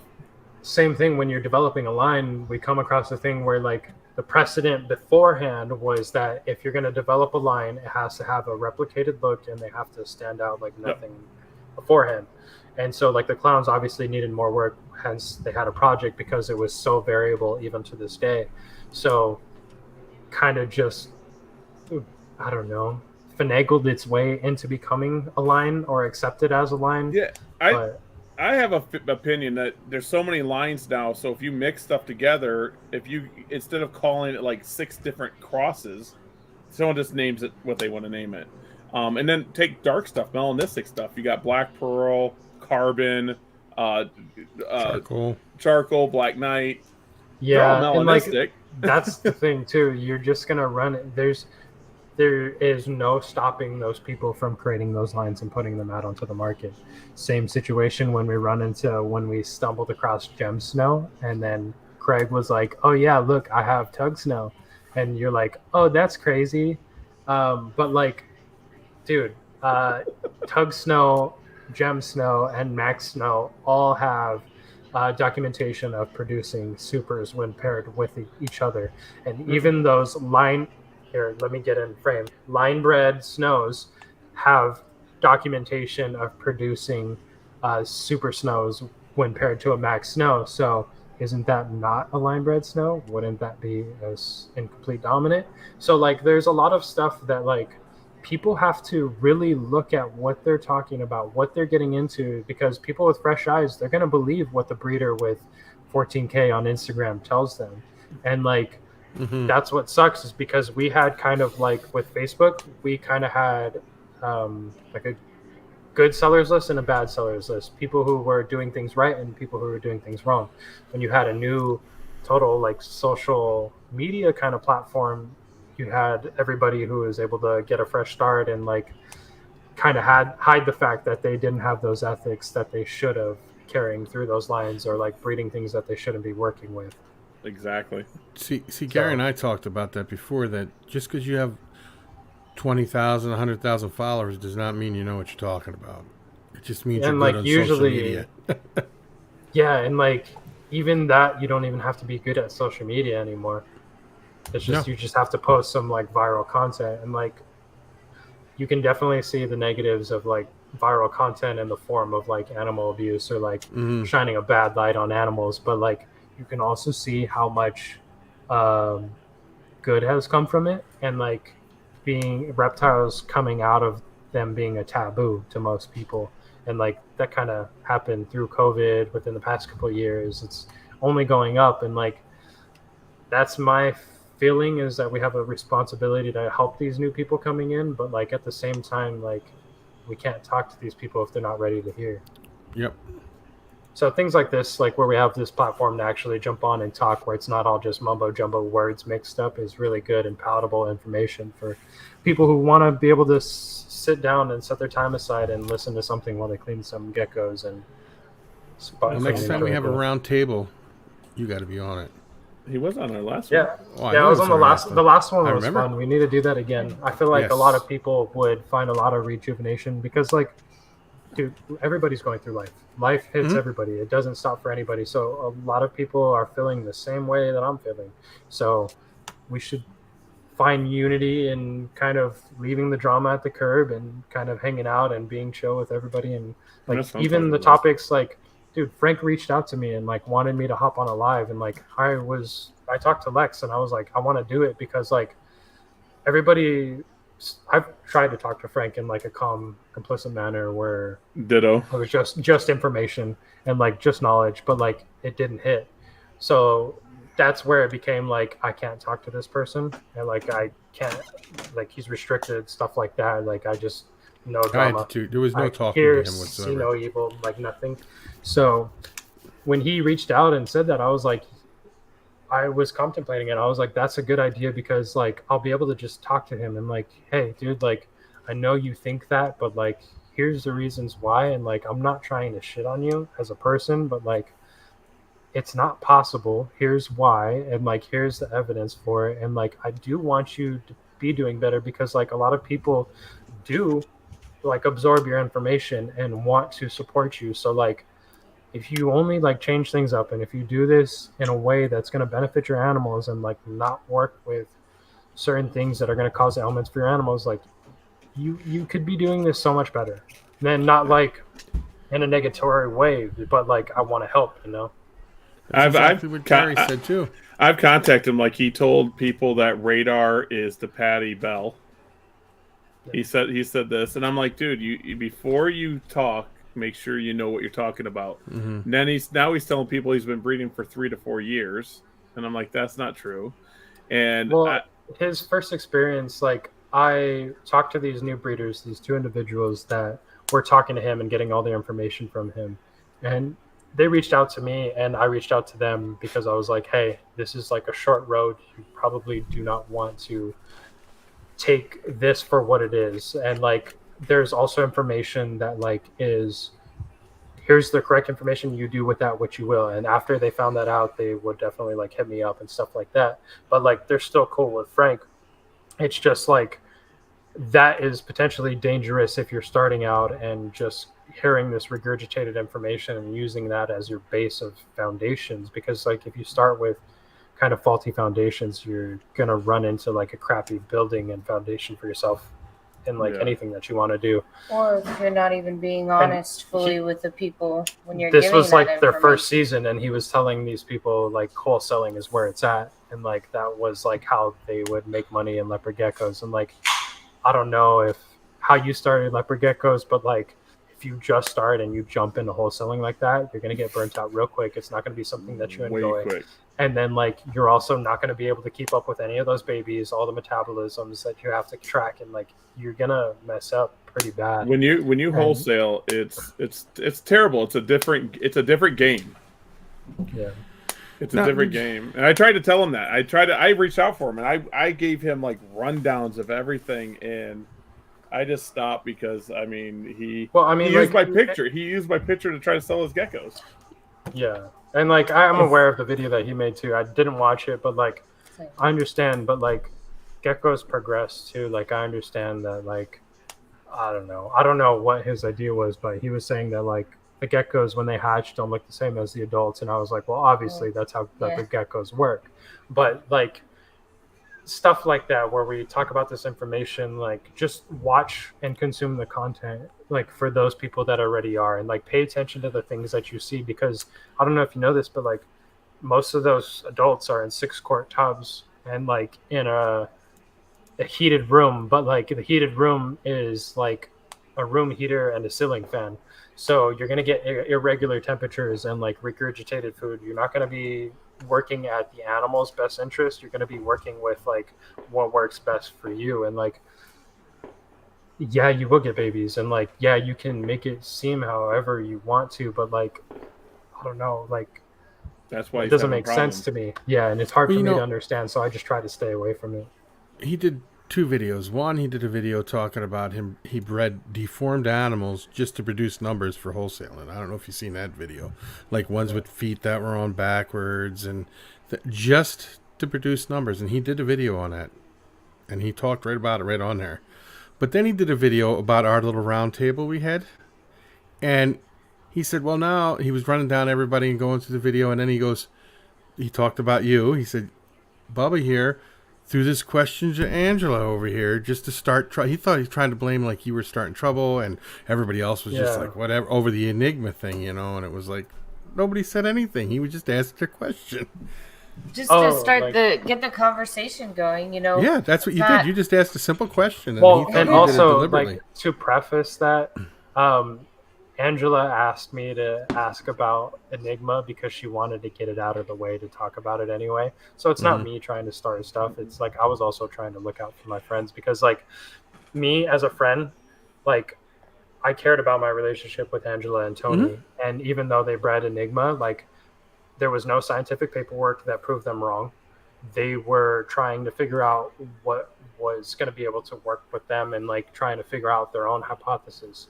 And they're my friends, so why would I be like shitty to them or like treat them any differently? Like the reality of it is like these are geckos. This is my hobby. This is very not that serious, but like on a serious level, we do have to make sure that the animals have like good health, and that's pretty much it. Like it's really not that much that we're asking to do. We're asked to do. So, facts. Yep, I agree with that. So wow, it's getting. Yeah, where's 10:30? I bet they're only at 8:30. They're lucky. Yeah, dude. I got like the whole night. I'm about to go like for a run, go to the grocery store. No, I'm just kidding. Jeez, I don't do any of that. No, it's not. I'm gonna go plug into the wall because I got to recharge my batteries. I love that he could say that. I would be worried to death. He's just like, I gotta recharge my battery. My friends will give me stuff because like even at the shows, like I'll tell kids like, careful, like no bringing magnets. I'll just kill over. Or, like careful around like the electric plugs. Like I'll shock myself. Which is technically true. Yeah, it's technically true. You can't be near big magnets, so. No magnets. All right, so no magnets. All right. I know it's just hard because he's like a gremlin. He has rules. It's like a gremlin. Yeah, you can't feed me after midnight, bro. Yeah, he just keeps eating. No, but that's the thing too. Is like, I don't know. That experience also like, I was pretty much like on the verge of like dying or not dying, right? And like getting that, and also the trials going through that and trying to get my health back on track. I got this operation in 2017. I've been through 3 pacemakers since then, and my heart's still dropping to like 30 beats per minute while I'm exerting myself. So I'm still like trying to push through all this stuff while doing all of this and while dealing with everybody's little social media drama and all of that. And like we got still like real life stuff. Like I don't know if you guys saw, but my mom, who got me into reptiles and animals and loving all that, fighting cancer, kicking its butt, and like there's just a lot, right? The reality of it is like we have all these lives. We love this. We love this hobby so much, and all of us individuals, we could share in that love, or we can kind of tear each other apart over like meaningless stuff. Well said. Has no, like, what does it matter if like you're gonna breed a gecko that's gonna have bad genetics if like you're trying to understand that. Like I can't get worked up to an extent where that's gonna bring me down, but like I also want to be here and have these talks to where we can help people understand more and like come to their own conclusions and come to their own ways of creating a better standard of keeping and like providing for our animals. I agree with that. That's my drama. I want to be part of the good drama, the good cheese man. The good one, the Gucci gang. The coochie what? The Gucci. That is great. Yeah, we definitely got to do another one of these soon. I would definitely love to see more people in here, and like even like a new breeder on the block. There's definitely some people that deserve recognition and like who have done it exceptionally well, and like I think that would be cool because like there's a lot of negative that we can always focus on, but like instead of like focusing on like the nice stuff and like the people who are like who take responsibility and like, stuff. Yeah, it's your first year, but like you have the eye for it and you know what you're doing, and like those projects, like there's people who do it blind and people who have the eye for it. There's all kinds of people in this, and like I don't know. And we can do as many shows as anybody, but like how to do it is like the way to go about it. Because like I'm even considering creating like a Patreon instead of like putting my information on YouTube where it's like open bias and like seems like I'm preaching to the crowds. Instead, now I'm providing kind of like in-depth kind of care to people who do want to pay attention and do want to learn. And like, if you're gonna talk shit in my Patreon, at least you're paying me too, you know. Mm-hmm. So like, Smart thinking. that's where my head's at. But like at the same time, I'm so busy. I'm just counting babies, feeding babies, and such. And I do appreciate you doing this. I was excited. I messaged Chris and I was like, Chris, dude, did you see that while Evan's going to have you on, I'm going to be on Orner Exotics on the radio talk show. We're going to be live brothers. And he was like, get out of here, dude. I should email him. I should email him and message him and see if he wants to come on. Yeah, that would be a good one. He's really good. If you do, like, I would tune into that or like just stay in the comments the entire thing. He's amazing. And also he's such a good guy. And like a lot of people, he's blunt, he's to the point, and he will not sugarcoat things. So when you're talking about leopard geckos, he's definitely somebody you want to talk to when you're thinking about like a mentorship or something along those lines where you're trying to find that information. Another good thing about him is like his wife actually experienced cancer as well. So when he found out my mom was diagnosed, reached out right away, was always talking with me. We spent a lot of time talking on off the phone, through text, whatever, and would send me links to like buy water bottles to make sure like my mom was hydrating properly and stuff. So like those are the kind of people that like are just like at the end of it, you strip away the geckos and everything. We're just people, bro. And like getting along with everybody is like so important, and we can do so much cool things together. My sister beat it 4 years ago. Yeah, it's like, yeah, it's a lot. She got it when I was younger too. She had ovarian cancer, and like she beat that, and then now it's breast cancer too. And she's a fighter for sure. It's just crazy to see bald heads around. No offense, Gary. Well, you guys saw it too. I shaved my head when we did all that too. I did like an initial, like I shaved like the old man cut. So like I shaved the middle for USARC. We donated like $200 or $300. That's and then, amazing. And then I shaved the rest off when I shaved hers off too. So it was super cool. And like it sucks because like I have a peanut head and she has like a perfectly round head. So I was like, that's kind of unfortunate. I wanted you to have the peanut head. But she's cool, man. I definitely want to have her in some videos in the future. And like, I don't know, she started all of this, and I don't know, this is all a dream to me. And even like a few weeks ago, I was working at the San Diego Zoo Safari Park, and like landing that job was like insane for me, and I would have never even applied. She submitted the application. I got 3 different job offers for 3 different positions, and then I was working with the kangaroos and the platypi. So it was like, it was super awesome, dude. And like, I don't know, this is a life, and like, I want to live it to the fullest potential. And like, it's a dream, right? And you want to chase happiness because like, I don't know, a lot of people, you'll experience death, right? You'll kind of come close to that, or your loved ones and such. And like, instead of like sitting on that loss a little bit, you want to be able to celebrate their lives and like live your life to your potential and like be happy. And like, it's not short enough to do anything but that, you know? She's like, she's been on her phone ignoring me the whole time. I was sending the pictures of your bald self. Oh, she was getting pictures of my bald self. That's great. We definitely went shopping because we had to make a reel for Instagram. Made a lot of videos. The reel was great. So you're Instagram famous too. That is great. Awesome. So great. Now Instagram like will give you followers for creating reels. Before, like getting to 10K was like an actual grind, dude. We have like over 700 posts because like we'd have to post like 3 times a day or like at least once a day. And if you like missed up, the algorithm would like shit you out the other end and like you wouldn't see the light of day.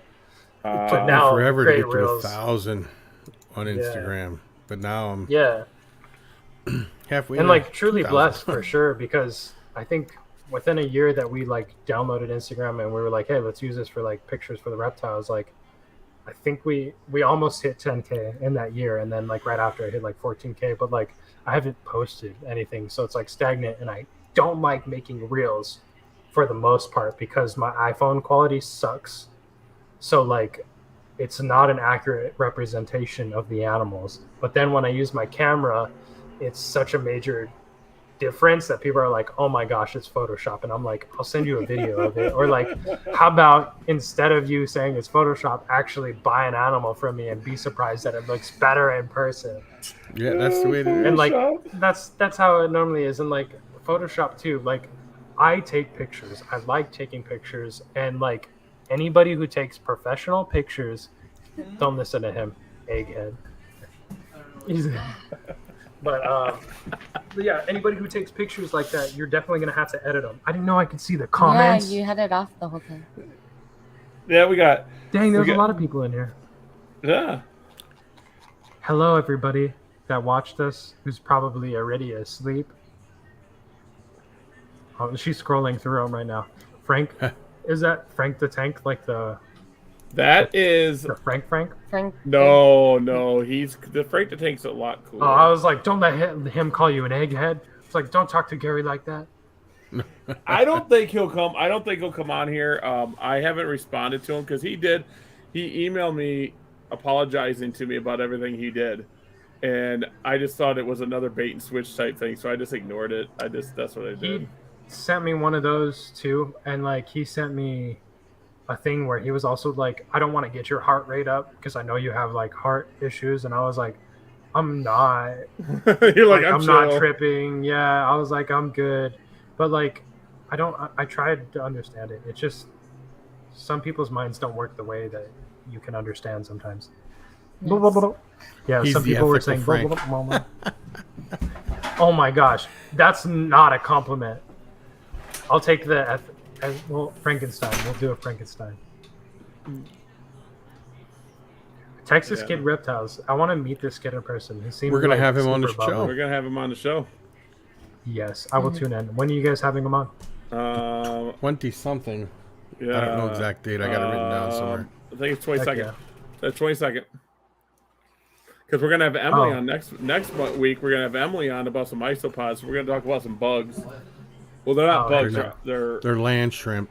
land shrimp. Yeah, if you guys ever want to talk about like species specific stuff, I can dive into it more. And like questions catered to specific stuff. Like if you want me to explain certain things, I can definitely just prepare like a top two or vice versa. But I saw Robbie in the comments. Sorry, I'm looking at him now. But he said, do you have any Leo breeders that you're eyeing out this season, or like people that I would say like have caught my eye, but like Don Kensington Geckos, you have KFG Kevin Ferrand, KFG Geckos, like amazing stuff. Talk about like beauty in the eye of the beholder. He definitely saw what he was after, and he's pairing those together.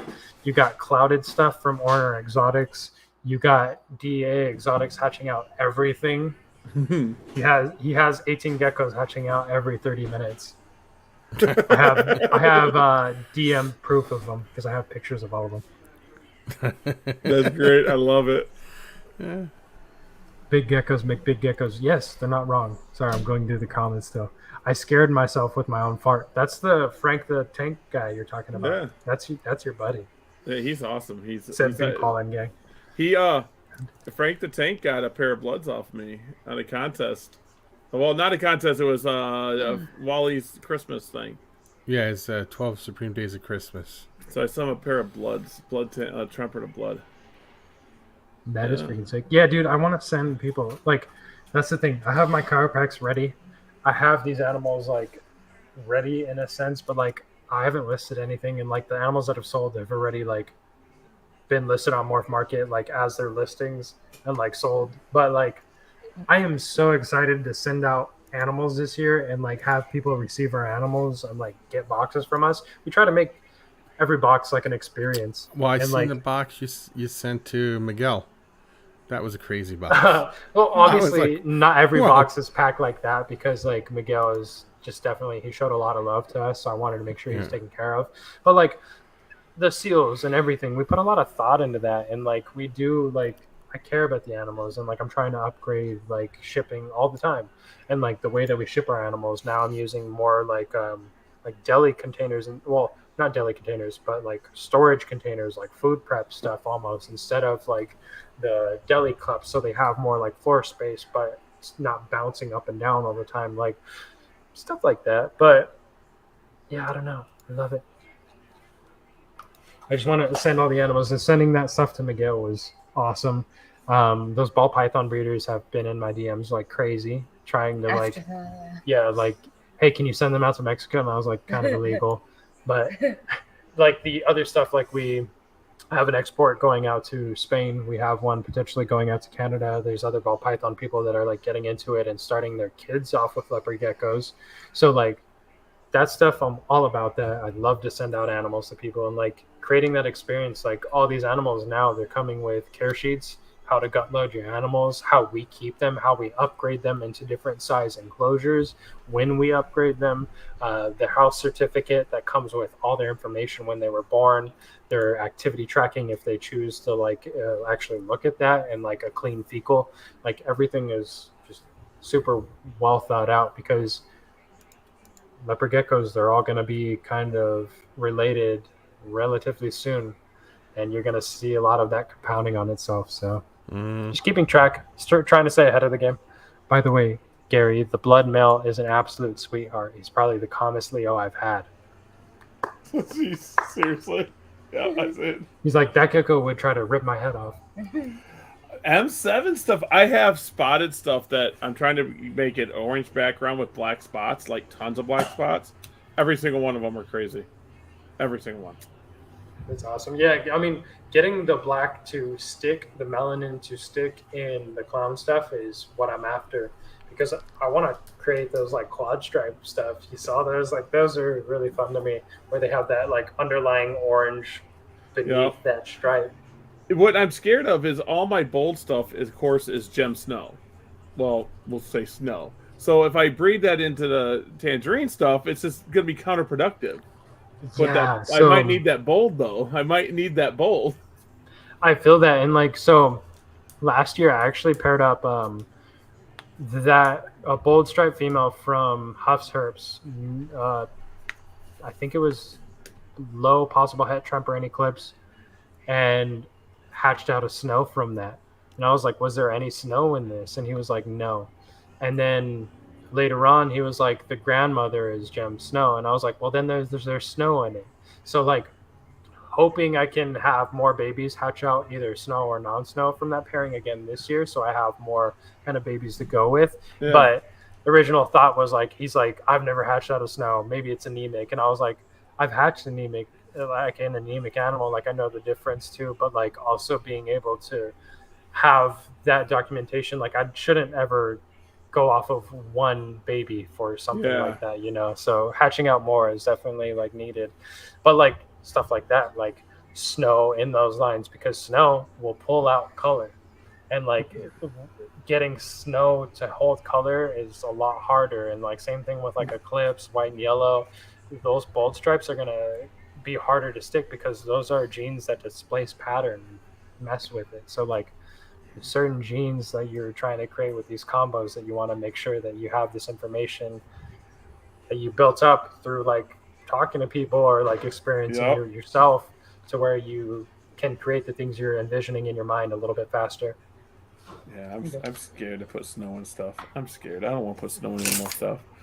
Yeah, and like that was like a turning point for me, was that all the snow were like intercrossable at some point. And like I remember, I think 2020 season, I made a post about this, and Steve Sykes, or Geckos, etc. He commented on one of my posts talking about that, where it was a gem snow to a max snow, and he was like interested in the results because he's had mixed results too. So like, I don't know, bro, if he's having mixed results working with that amount of quantity, with his amount of like years kind of like pushed into breeding, like there's something that we need to look into. And like a lot of people are so hesitant or scared to even touch those topics because of backlash or like fear of that. And I'm just out here like, I'm in the candy store touching everything, like as I go down the aisle. And my mom's like, put your hands in your pockets. I would say, other than the Bell and Gourmet, Sykes might have the largest collection in America. And still functioning, because a lot of those big breeders, like, they're not around anymore. The next I would say is like you and Chris. Like, I mean, that's it. You used to have like a plethora of people who worked with quantity. Yeah, and now like, there's those no people who one. were breeding. I think a lot of it was people trying to breed quantity in hopes of like finding like those hidden gems where like same thing Gourmet found like lemon frost and like all this other like goodies, you know. So I think that had something to do with it, also with supplying all these chains like PetSmart, Petco. But yeah, you'll hear, why are these leopard geckos so expensive whenever you're at shows, and like you there's have a to reason. be ready to explain it, but like at the same time, definitely let those bounce off you. Guess what the Petco in our state had? Chihuahuas. Oh yeah, they have some crazy stuff. Did one just hatch? Yeah. Just holding it in your mouth like that? What is it? 47. What was the 32. number? Okay, so it's 47. L0032, so that's going to be a Bell 100% head eclipse to a Clown Inferno no heads. I have a lot of those already, so that's going to be prep work into one, making sure I'm solid in testing out for no-known heads, that I'm not popping out albino, because I don't know if anybody of your mentors told you, but you will get bubblegum albinos if you cross the strains of albinos, and all will have visual. You can see if you can show it. There's that bubble gum. There's that bubble gums. A little I creepy. hate you. Don't say that. Ooh, look at that. Yeah, but even like the radars, these parents have literally no pattern.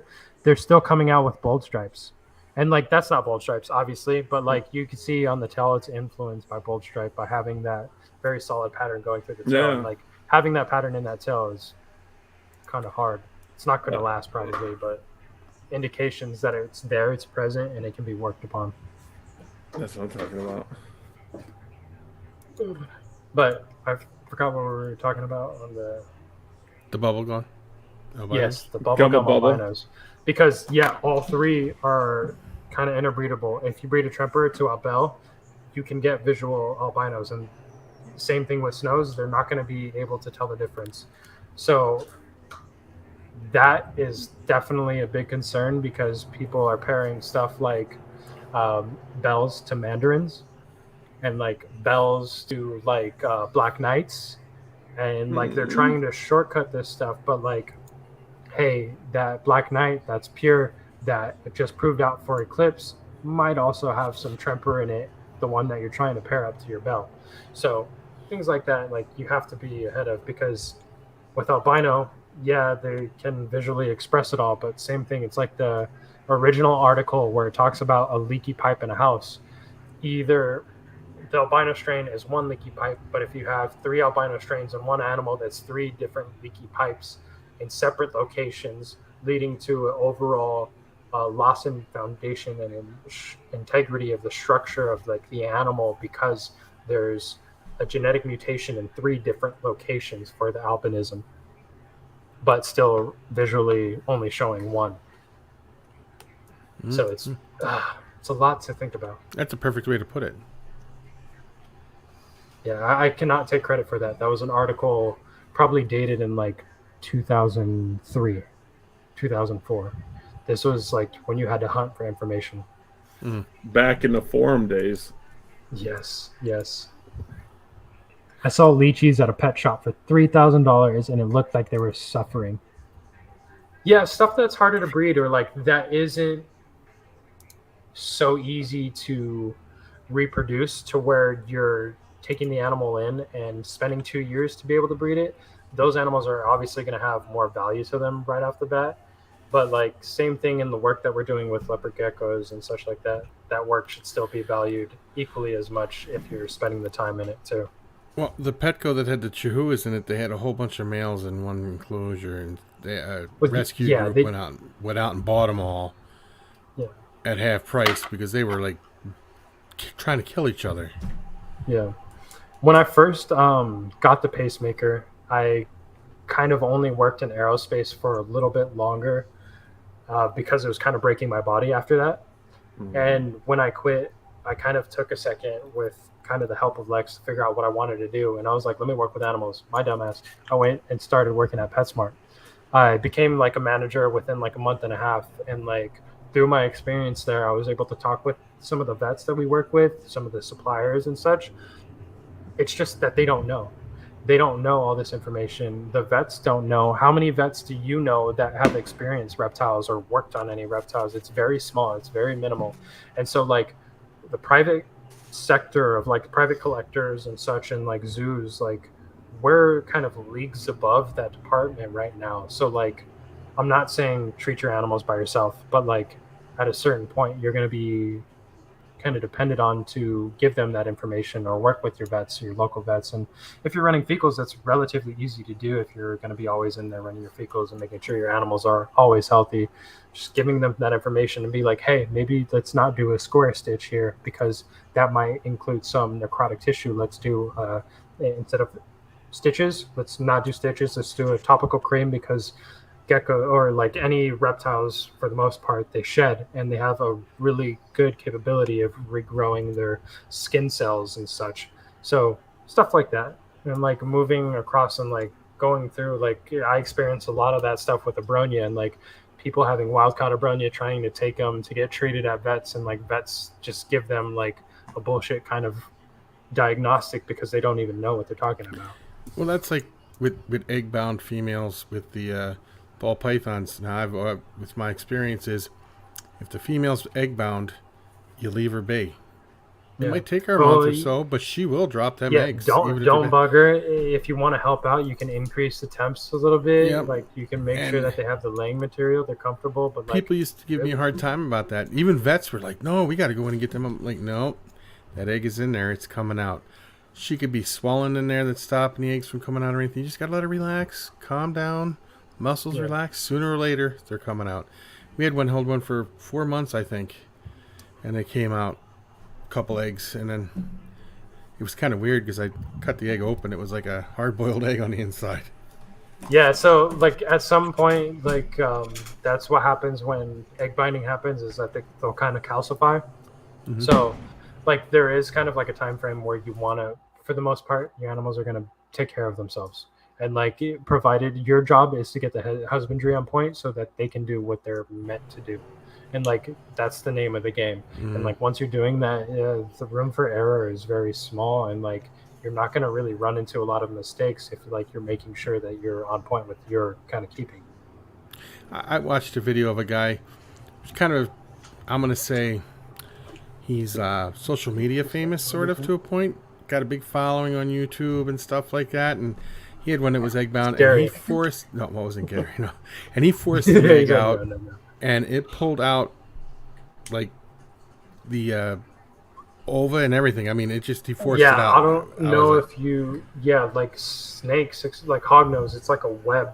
So it's like a web of kind of like complexity when these eggs are going through them. So like doing stuff like that, when she was egg bound, we had to like use lube and kind of like coax them out of her, soaks and stuff like that. But you're never like forcing animals to do anything or like trying to, like that's going to rupture stuff. And same thing when you're popping animals or like the Abronia that you can pop as well. Like it's about like working with the animals in a way that you know how their anatomy works. So like if you relax them in a way and kind of put a little pressure but not forcing them out, like you would know how their body works. But like if you don't understand that yet, or like haven't had somebody show you, like it's not something you should just be willy-nilly about. 100%.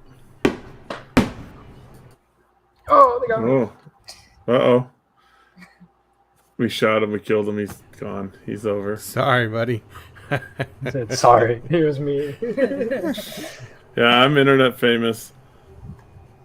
I actually get asked about venomous snakes more than I do leopard geckos still. Really? Yeah, well, I used to be very large venomous keeper. Not a lot of gecko people know this. I used to have probably 600 venomous snakes at one time. Yeah, everybody all thinks that I just do leopard geckos, and like sometimes they will use it in like a derogatory way, but I'm like, I don't understand I that, like and my like leopard I'm also geckos. like, I was like, also tell me why your grandmother's trying to buy my leopard geckos. Tell me That's why. right. Tell me why you're standing in front of me, homie. No, but yeah, dude, it's like, I don't know, like. I felt like if my mom gave me like a different kind of reptile, I would have been in love with a different kind of reptile. It's No. totally not my bias to that, but I love like them, and like I probably will always work with leopard geckos to some extent. But like other stuff like this takes up so much more time, and like I I wouldn't say I find more enjoyment, but it's so much. It's very rewarding working with animals that are like big and like have intelligence, have like higher intelligence, and like want to interact with you to an extent too. You know. And want to eat all your food. No, because we're like, well, he said that He said his leopard geckos are stupid. because we talked about how these And I was guys like, are they're very not, smart. but like watch so- this, and then I like was leopard like- geckos like ah. We don't like leopard geckos anymore. I'm done. I'm retiring. Oh, my camera. Yeah. I'm under a microscope, but like, I mean, that's how the world is. If we're gonna be like on social media, it's like technically a looking box anyway. That's why I'm like, I can be a villain in your book. That's fine. I'll just be like, ha ha ha ha. Lex is like, how dare you? Don't talk to him like that. I love geckos. I don't. That's why I'm trying to reverse engineer everything. But Eclipse is in everything. That's when reverse. It's just in everything. Everything. Eclipse is in Marble. Eclipse is in NDBE. There's Eclipse in a lot. Everything. It's like, But, what is I that? mean, Eclipse.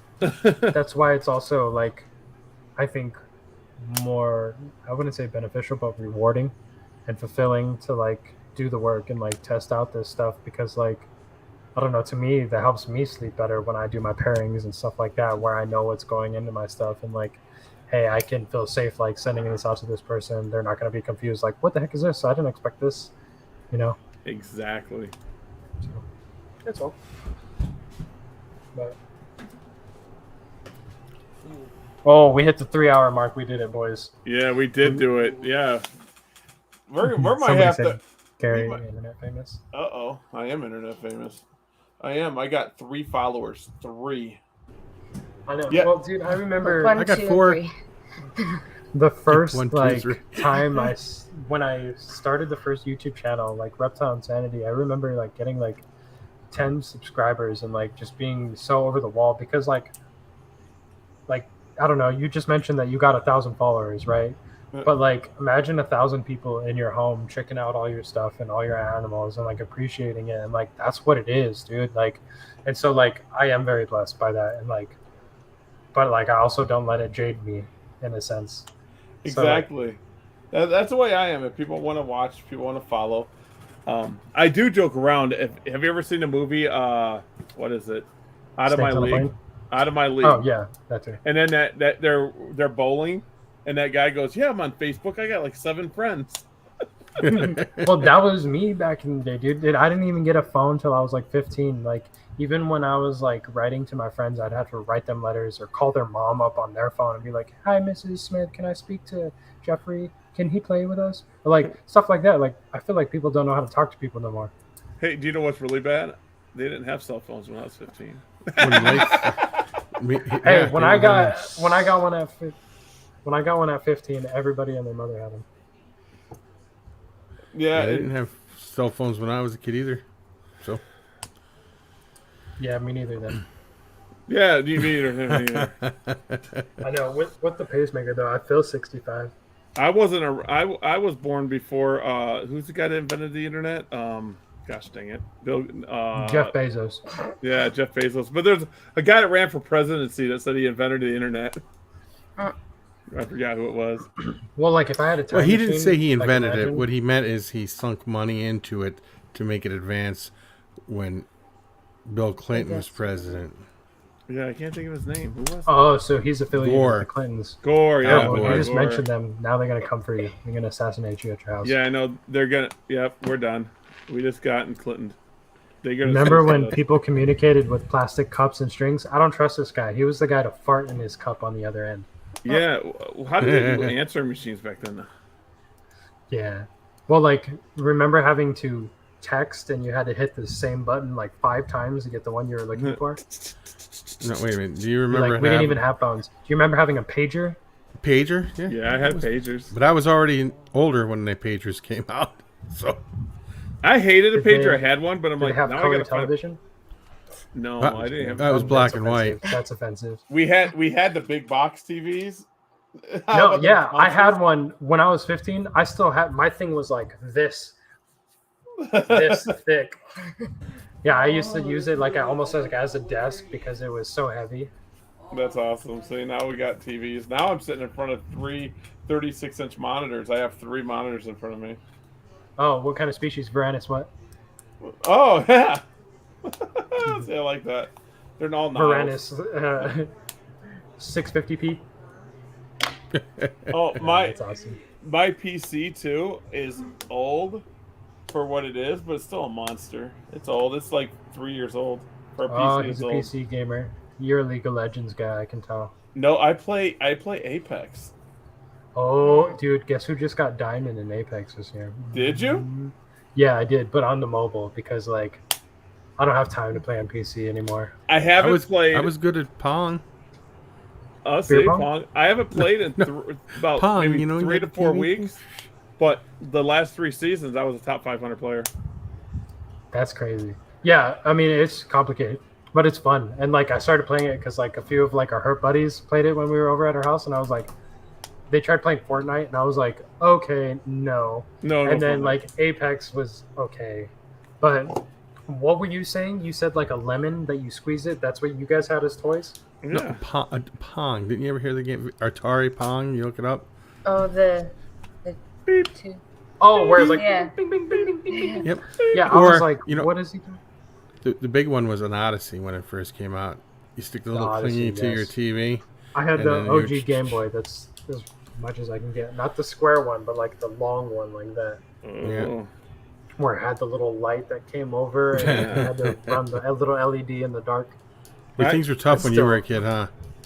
I actually had to go out and play, no, man. just kidding. Yeah, okay, but things are tough for us as adults. I would rather have it be the opposite because like Let's see. I got We can- games here I got to sell. Let's see we what I got gotta here. pay so much now for houses. PlayStation 1 Duke Yes. Nukem, So I played that with my mother. Yes. Silent Hill.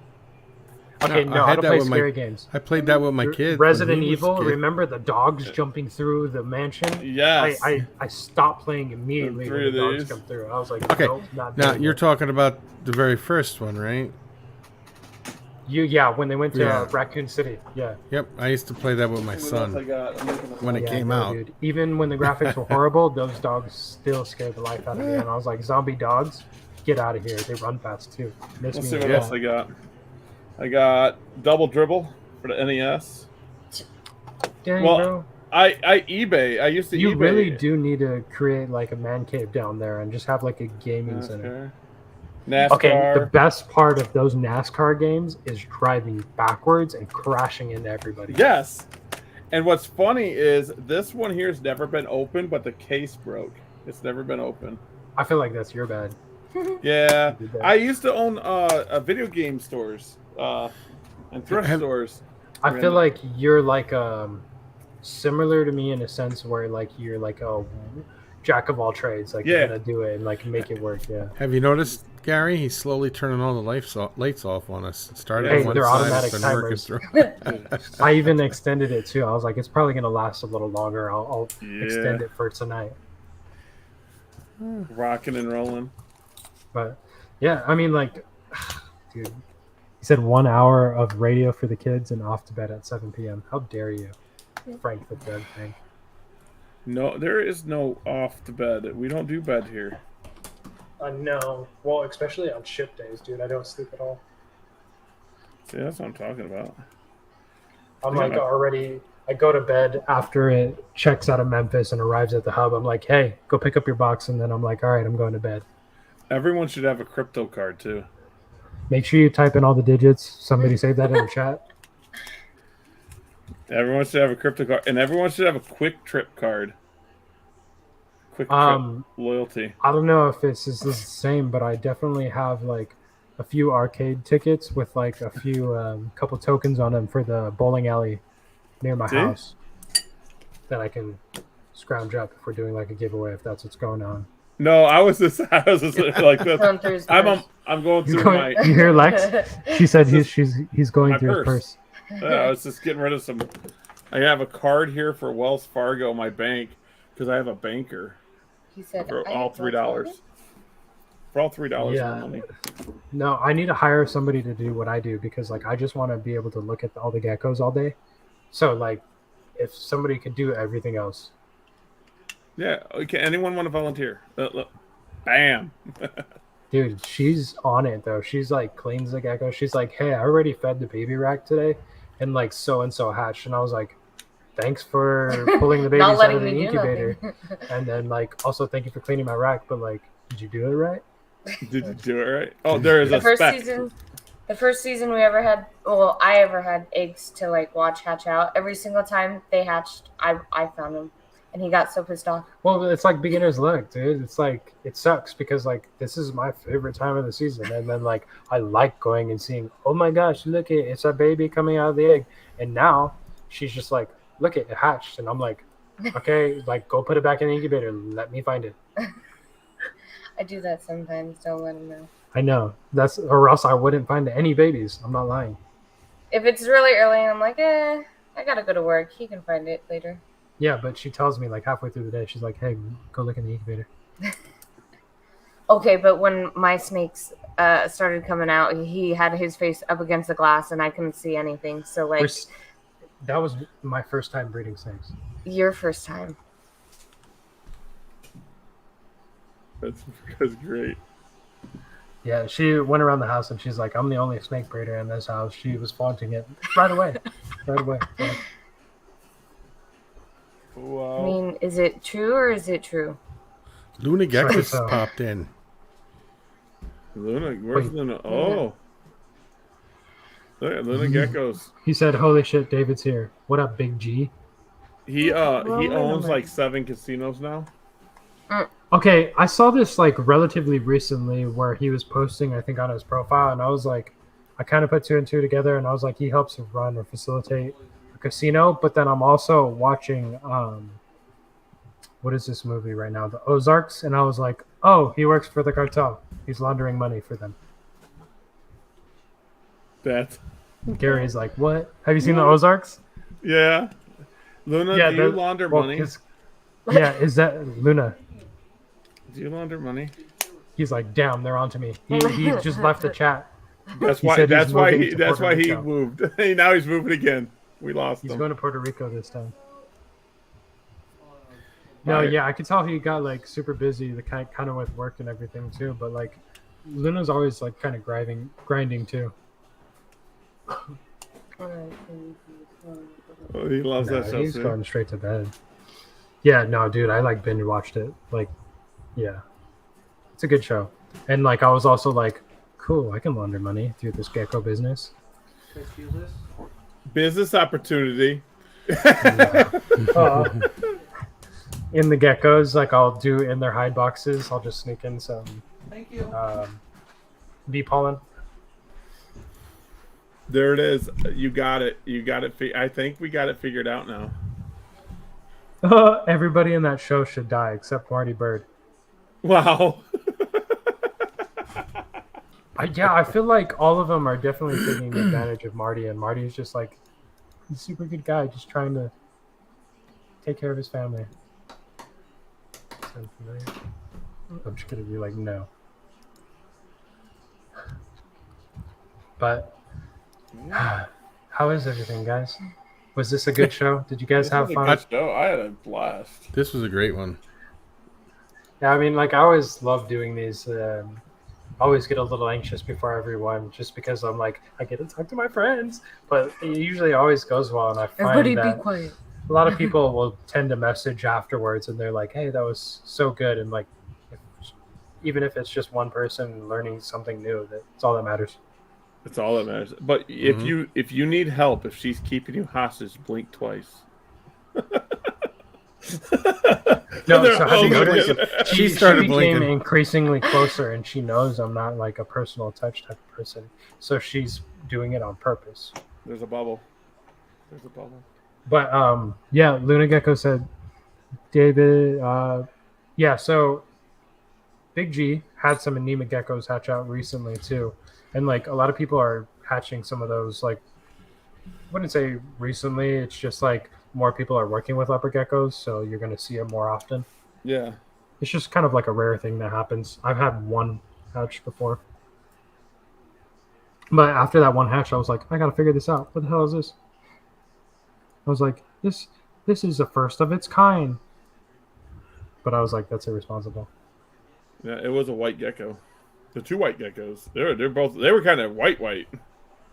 Yeah, so well, obviously being anemic, they just Yeah. don't have any blood flow or like lack of blood circulation or oxygen to the blood, so it being red. Yeah, sucks, man, because they do live for a little bit, but like they can't live outside the egg. It's something with like the air, the O2, but like it's I don't know. I don't work here, man. They don't work here.